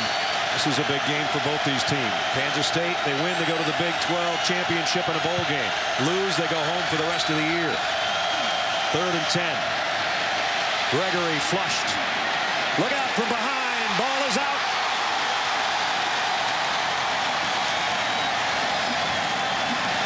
Nick Stringer, I think, came up with a football. And Phillip Dillard with a big hit on the Kansas State quarterback. Well, he gets flushed out. Nebraska comes with pressure. Dillard comes free on the blitz, and Dillard stays with it. I mean, he never gave up on the play and got him from the backside. He was going 100 miles an hour twice there. And that hurts. We saw Gregory kind of grabbing his right shoulder. Have to keep an eye on him on the sideline. Fulhag to punt. Remember Dorr, the starting punter, injured earlier in the game. Fulhag does a nice job laying this one way up there and forcing the fair catch at about the 11 or 12 yard line. Monday Night Football. Tennessee Titans now have won 3 straight games after a terrible start. But the Houston Texans are waiting for them in Texas. 8:30 starts with the countdown served up by Applebee's at 7 o'clock. There's our DirecTV drive to the national championship bus. Charlie and the gang waiting out there for us. Give us a little lift after the game. And as we mentioned, Gregory really took a shot, and that is Carson Kaufman warming up on the sideline. Carson was a starter, as Todd said earlier in the season. Zach Lee on play action on first down and throws a strike to Niles Paul, and Nebraska's got a first down. Brad, when Grant Gregory came over to the sidelines, of course, a bunch of Kansas State trainers followed his way, and he just said, I'm fine, get away from me. They asked him one more time, and he said he's fine. He hasn't really been shaking out that arm or that shoulder, so he looks to be okay. All right. We'll keep Carson warming up anyway, just in case. At the 28-yard line, first down, Nebraska. Final half minute of the 3rd quarter. Hellu cuts back, ran into his own man, and he's dropped for a loss. And that will just about do it for the 3rd quarter. So it's 17-3. Nebraska on their home field, riding a 3-game winning streak.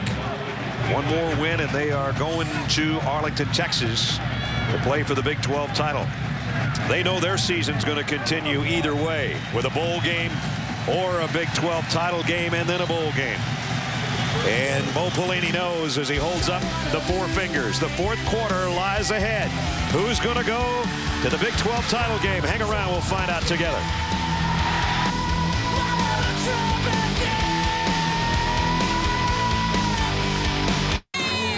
We start the 4th quarter. I'm Brad Nessler with Todd Blackledge and Aaron Andrews. 17-3 Nebraska. They've got the ball and a 2-touchdown lead. Zach Lee shovel pass to McNeil. That didn't gain much. Back to the line of scrimmage. That's about it. Jeffrey Fitzgerald made another play. He's had a nice night. Transfer from Virginia. He's a good player. Yeah, he is. You know, he was a freshman All-American at Virginia in 2006 and transferred and has just had an outstanding season. You know, that's interesting. I mean, he is their leading sack guy. Lemure, their safety, was their leading tackler, and of course Daniel Thomas, their leading rusher. All 3 of them just started playing for the Wildcats this season. And Grant, the quarterback as well. Yep. Zach Lee, deep drop, throws the out and tucked it in there to Brandon Kinney. Short though. Short of the first down. So it's another situation where Nebraska's got to give it up, but Kansas State hasn't been able to capitalize by scoring. You know, he needed to run that route just a hair deeper. Brandon Banks waits on Alex Henry's punt. You look from behind Alex. Came close to blocking one earlier in this half. Oh, man. It went out at the one. Are you kidding me? No. You won't see one longer or more perfectly placed. Oh, man. Well, actually, they're going to spot it at the 3, but nonetheless, this is something else. Yeah, I mean, first of all, he just destroyed it. And then it just, with the kiss on the sidelines. Jeez. Sound like Raft with a kiss. Oh, yeah. He's an icon all of a sudden. He is a dual threat as a place kicker and a punter. He just buried Kansas State at their own 3. Thomas got a couple. Jared Crick and Philip Diller made the stop. You know, if I didn't know any better, if I heard the Pelini brothers, I think it might be a magic act or something, you know, Bo Pelini and his brother Carl. But look at what they've done with this defense since they took over. The improvement from before they got here in 2007 to now. And look at the points allowed. Coming into tonight, 11 points per game. They were number 3 behind Florida and Alabama in scoring defense this season. The Pelini brothers. Yeah. Doing a magic trick. Out of Youngstown, Ohio. And Thomas has stood up, maybe got a yard out of it as he had to lean forward just to get that, and that's 3rd and long. You talk about what the defense has done. They've allowed 10 offensive touchdowns all year, 4 of them through the air. Yeah. And they haven't given up anything tonight, obviously, except that 1 field goal. There's a look where they rank. Top 15 in 4 major categories and 3rd in the country at only 11 points a game. Kansas State would like 11 points right now. This is a danger zone 2 for Gregory. 3rd down and 7. Got to be careful. From his own end zone. Ooh. Oh, they got a flag. They're going to get a 1st down. They threw it to Banks. You know what? Nebraska finally was saying, okay, every time they've hurt us, whenever they've hurt us, it's been the throws into the middle, the crossing route. So let's sit in there and wait for them this time, which they did, but they made contact. Pass interference on the defense, number 28. 15-yard penalty, 1st down. Oh, boy. And there's that fire of an ex-defensive coordinator and now head coach coming out of Bo Pelini again. Haig actually got his hands on the ball, but they were so ready for that route that Haig just got a little bit over anxious and made contact before the ball got there. Kansas State's got 12 minutes and change to do something about a 2-touchdown deficit. Gregory hangs in and fires across the middle again to Banks. This one's complete. Pickup of about 8. Boy, this little guy, you know, they've had some great return guys here that have played at Kansas State. Guys like Terrence Newman and David Allen and Aaron Locke, Andre Coleman, all those guys. This guy's a lot smaller, but he's one of those guys that gives you all kinds of headaches if you're a defensive coordinator. Second and a couple. Can do a number of things in this situation. And they will try to throw. No, they won't. Sue and Crick are there.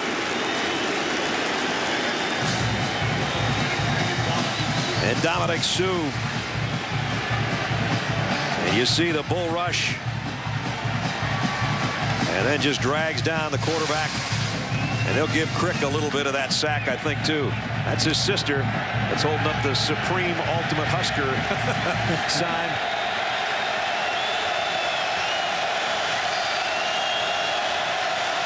Third and 7.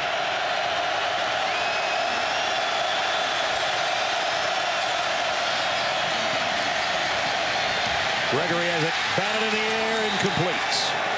And it's Sue, got a hand up. And now Mom Bernadette, she's even joining the chant.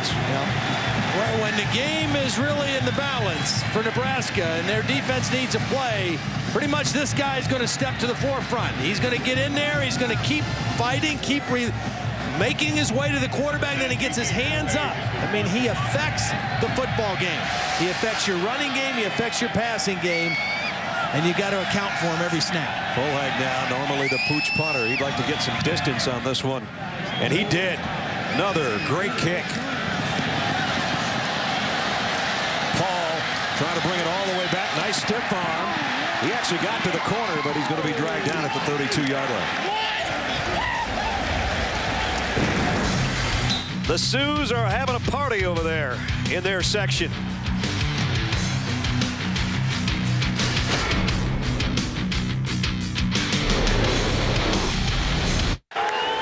The scene before the game, Bo Pelini, the head coach, with Dominic Sue, one of his 13 seniors, going out on Memorial Stadium field for the last time. Bernadette, his mom, Ingham, his sister, Michael, his dad, all there to meet him. And he just totally took Kansas State out of that last drive, or would-be drive, almost single-handedly. He's a special player now, I'll tell you. Zach Lee, play action. He's going to take a shot as he throws it. And flag down as Zach Lee's down. Troy Butler hit him late, I think. Yep, hit him late and hit him high. Personal foul, roughing the quarterback, number 21 of the defense. 15-yard penalty, first down. Penalties have been a problem tonight for Kansas State on top of their other woes. And this is, oof, yeah, not good. Boy, Zach Lee's taking some shots tonight. He keeps bouncing back up, too. So that moves it all the way out to the 47-yard line. Rex Burkhead will check in at the I-back spot. You see him right behind Zach Lee, number 22. He'll get the call and got 2 or 3. Aaron? And Dominic Sue has also really helped out this Nebraska offense. And talking to Sean Watson about him, he said going up against him in spring ball gives him nightmares. You know you have to put 2 hats on him, but he's really helped center Jacob Hickman a lot. The two kind of nitpick at each other. They know each other's weaknesses. I asked Sean Watson, I said, what would it be like to scheme against this guy during a regular game? He said, hey, spring's enough. I don't want any part of it. Glad he's on my side. No kidding. I tell you what, I'd like to see that list of his weaknesses, too. It's pretty short. Yeah, it's a short list. You can put it on a bar napkin, I think. Here's Burkhead again. And he got about 6 more. You know, you and I, Aaron, and our whole group have met with a lot of these young guys this year, and you know, so many of them come to mind that Mark Ingram and C.J. Spiller and Jacoby Ford, and I can go down the list of all the kids that we've had a chance to spend time with. This is an impressive young man, as I think I've been around in 10 years. He is something special to talk to. His family did a great job, obviously, raising him. The Nebraska people did a great job coaching him. I would want him at the next level if I was in the National Football League. Boy, I'd be pulling teeth to try to get him in the draft for next year. Look out, Zach Lee, buried by Joshua Moore. They finally went for the pass off the option. Didn't work. Well, it didn't work because it was a well-timed corner blitz by Kansas State. Watch Joshua Moore coming off the backside. Zach Lee has no idea this is coming and does a nice job just holding on to the football. Well, Alex Henry hit one about 2 miles down at the 3-yard line last time. He's probably going to aim for the same spot. With Skycam, we'll watch from behind him.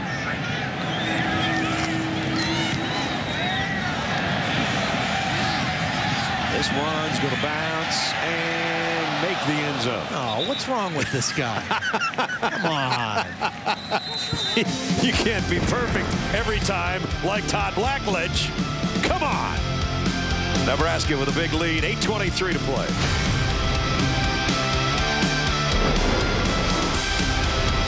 Time is running out on Kansas State. Coming in, there's how it looks. This is a battle for the Big 12 North title and a trip to the championship game in Arlington, Texas, December 5th. Right now, it's Nebraska's. If they can hold on for the next 8:22. Here's Brandon Banks on an end around. Got a pretty nice block and a stiff arm, and he's run out of bounds right near the first down markers. We run out to Reese Davis. Reese? Brad, want to put your finger on the prime time pulse. Arizona, you see they're looking at a short near completion by Nick Foles. Looked like he got it. Arizona's taking the lead on Oregon, 17-14. Wildcat defense has shut down the Ducks the last 5 possessions. On ESPN2, Georgia in a fight with Kentucky. It's 27-20 late in the third. Arizona's never been to the Rose Bowl. Kansas State still trying to fight its way here to try to get to a bowl game, and the only way to do that is to go to the Big 12 championship. Remember, 2 of their 6 wins came against championship subdivision teams. You can only count 1 of those. So they don't have enough victories unless they win here tonight to even go to a bowl game. So it's an odd situation.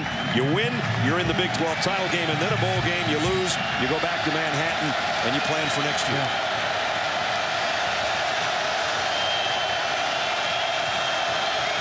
First down at the 39. Gregory going to swing it out to Thomas.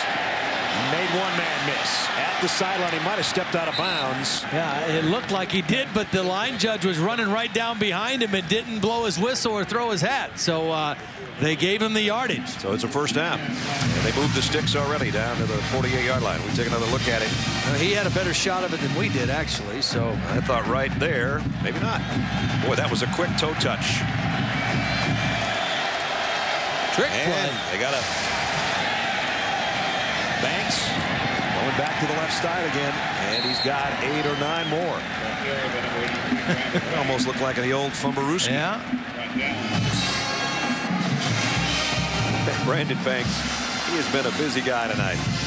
So the ball actually got to the quarterback, and he was able to kind of shuffle it to, there it is. Underneath from behind. A little tricky, but see, you can only do that with a little guy like Banks. Yeah. Because he's got to be able to hide underneath there. Not a lot of room for error on how he got it there, if you know what I mean. Yeah.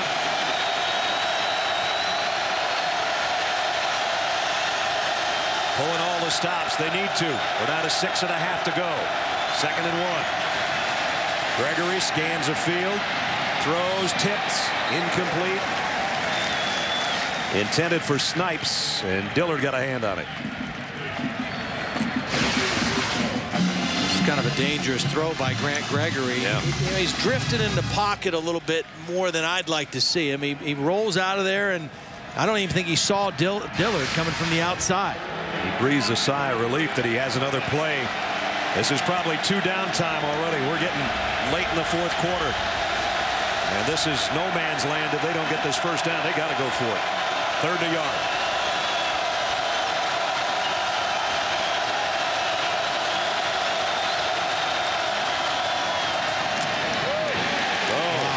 Think so.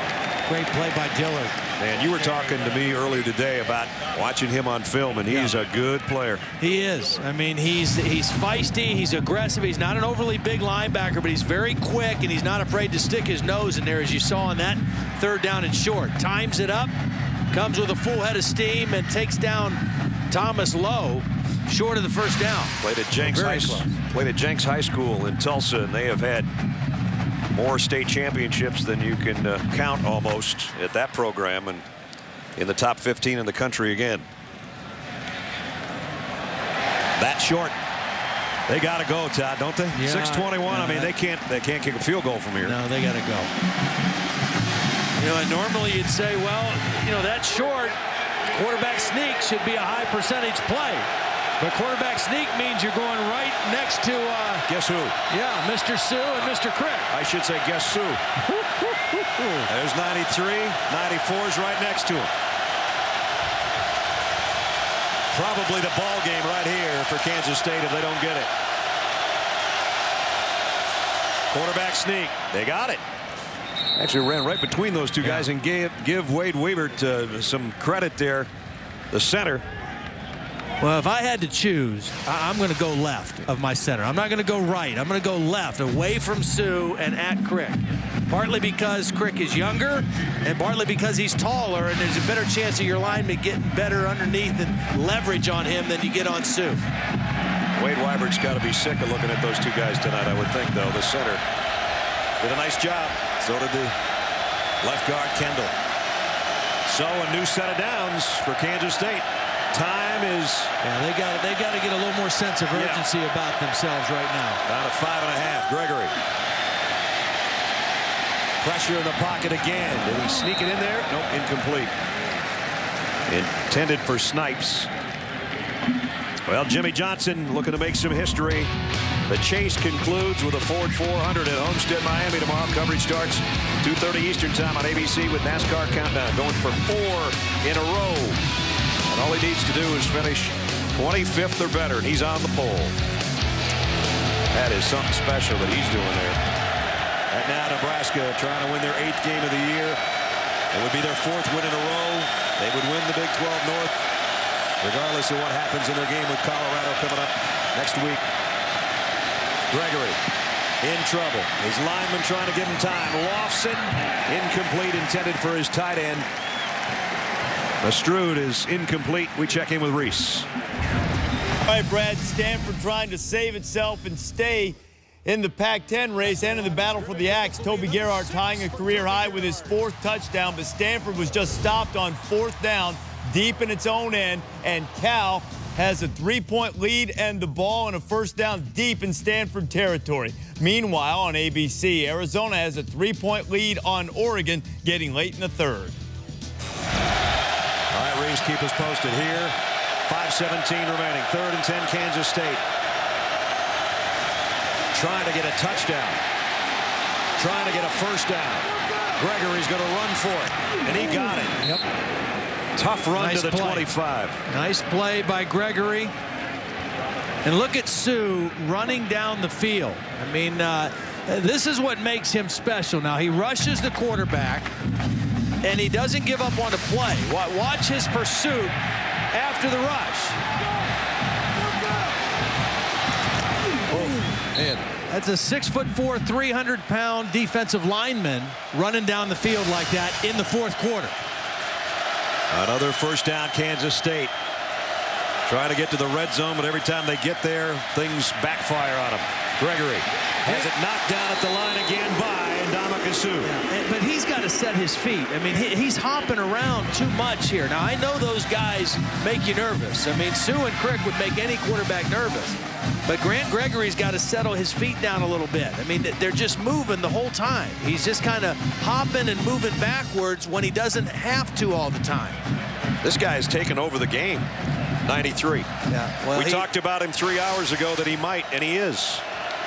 Well, it's amazing that position can change the whole complexion of a football game. I'll make a comment on that in a second. This throw is incomplete. He's doing the kind of things only he's a bigger player than like Alan Page used to do. Yeah. You know, he just changed things. Well, the guys that I was thinking of when I was in the NFL, the guys that could dictate the game and control the game more than anybody. Howie Long when he played for the Raiders. Yeah. Reggie White. Oh, yeah, you know, definitely. Lawrence Taylor. They were all defensive linemen that, I mean, they could affect the entire game. And this guy from his inside tackle position can take over a game.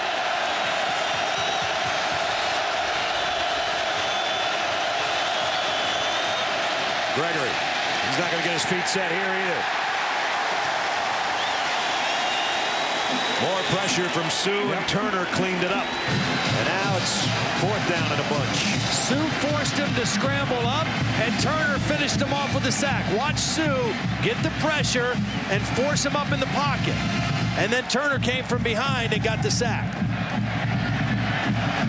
You know, you always hear coaches talk about high motor guys. Sue's got a Hemi. A big-time Hemi. Well, his name is Ndamukong, but we could call him Indominant if we wanted to. No doubt. 4th and 12. Again, could be the ball game. Wait a minute. Timeout taken by Nebraska. With 3:47 remaining.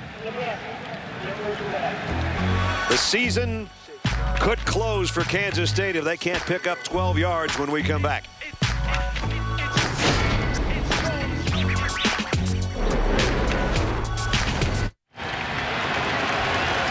The leading defensive tackle duo in the country is doing it again tonight. Yeah. And if those numbers right there, it would put them both at 65 tackles for the season. Dead even. Which would be dead even, 1 and 1A. Wow. Here's the ball game for Kansas State. 4th and 12. They've got to get down to the 15-yard line.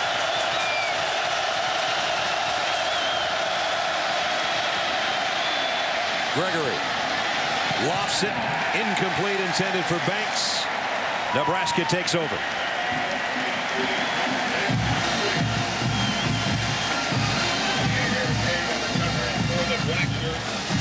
Been a tough night trying to throw the football for number 6. Yeah. Some of those crossing patterns, that little stuff. Yeah. But other than nothing that, down the field. Nothing down the field. And again, this defense, I mean, they're for real. I mean, coming into tonight, they were number 3 in the country in scoring defense, which is the ultimate statistic for defense. Right. You know, that's the bottom line. Yeah. Number 1 was Florida, 10.5 points per game. Number 2, Alabama, 10.9. We've seen both of those teams. They're legit. Right. Okay. And this team was number 3 at 11 points a game. One gave up 3 today. One gave up none today. This one's given up 3. That was on the opening drive of the ball game. A field goal that Kansas State had.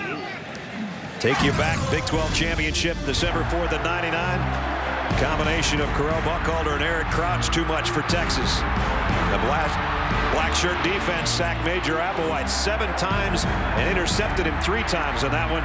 Nebraska beat Texas for the Big 12 title 22-6. Looks like they're going to have a chance for a rematch if the Longhorns hold up their end, because right now there's 3 minutes remaining for Nebraska to get to Arlington, Texas on December 5th of 2009. You'll see it on ABC. All Nebraska has to do is chew up some clock. Hello. Out across the 30 to the 32. You know, where this season really turned for Nebraska was when Oklahoma was here and they beat them 10-3. Right. Well, another 3 they've got up on the scoreboard right now, and Nebraska is on the way. You mentioned that victory over Oklahoma. We talked to Ndamukong yesterday. He said with the penalties, I think there were 102 snaps in the game. I said, do you ever get to come out? He said, I think I was out 4 plays that day. Wow, the level he plays at to play almost every snap of every game. And he has been indominant, as Todd called him earlier on this night. Again, 3rd and 5. Bellew.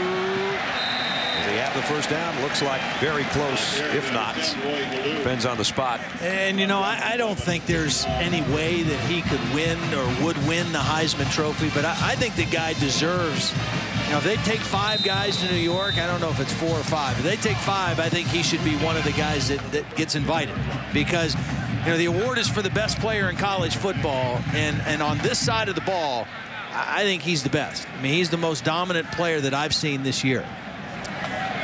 Got a timeout here. Reminder, Lowe's Senior Class Award signifies a student athlete's excellence in the classroom and on the field, as well as their service to their communities. Here's a look at the finalists. You can log on to seniorclassaward.com to learn more, and you can text the word football to 74567 to cast your votes. Colt McCoy still playing. Tim Tebow had another big day for Florida in a rout. And this guy, well, he's a finalist for the Lombardi. He's a finalist for the Bednarik, the Nagurski, the Lott Awards, all the defensive awards. Yeah. But as Todd said, the big one, as far as a guy that actually makes tackles and all that, and I know Charles Woodson was a return man. Hugh Green finished the highest, didn't he? Right, yes. Yeah. So this guy is a defensive lineman. He's as good a player at his position as we've seen all year. Yeah.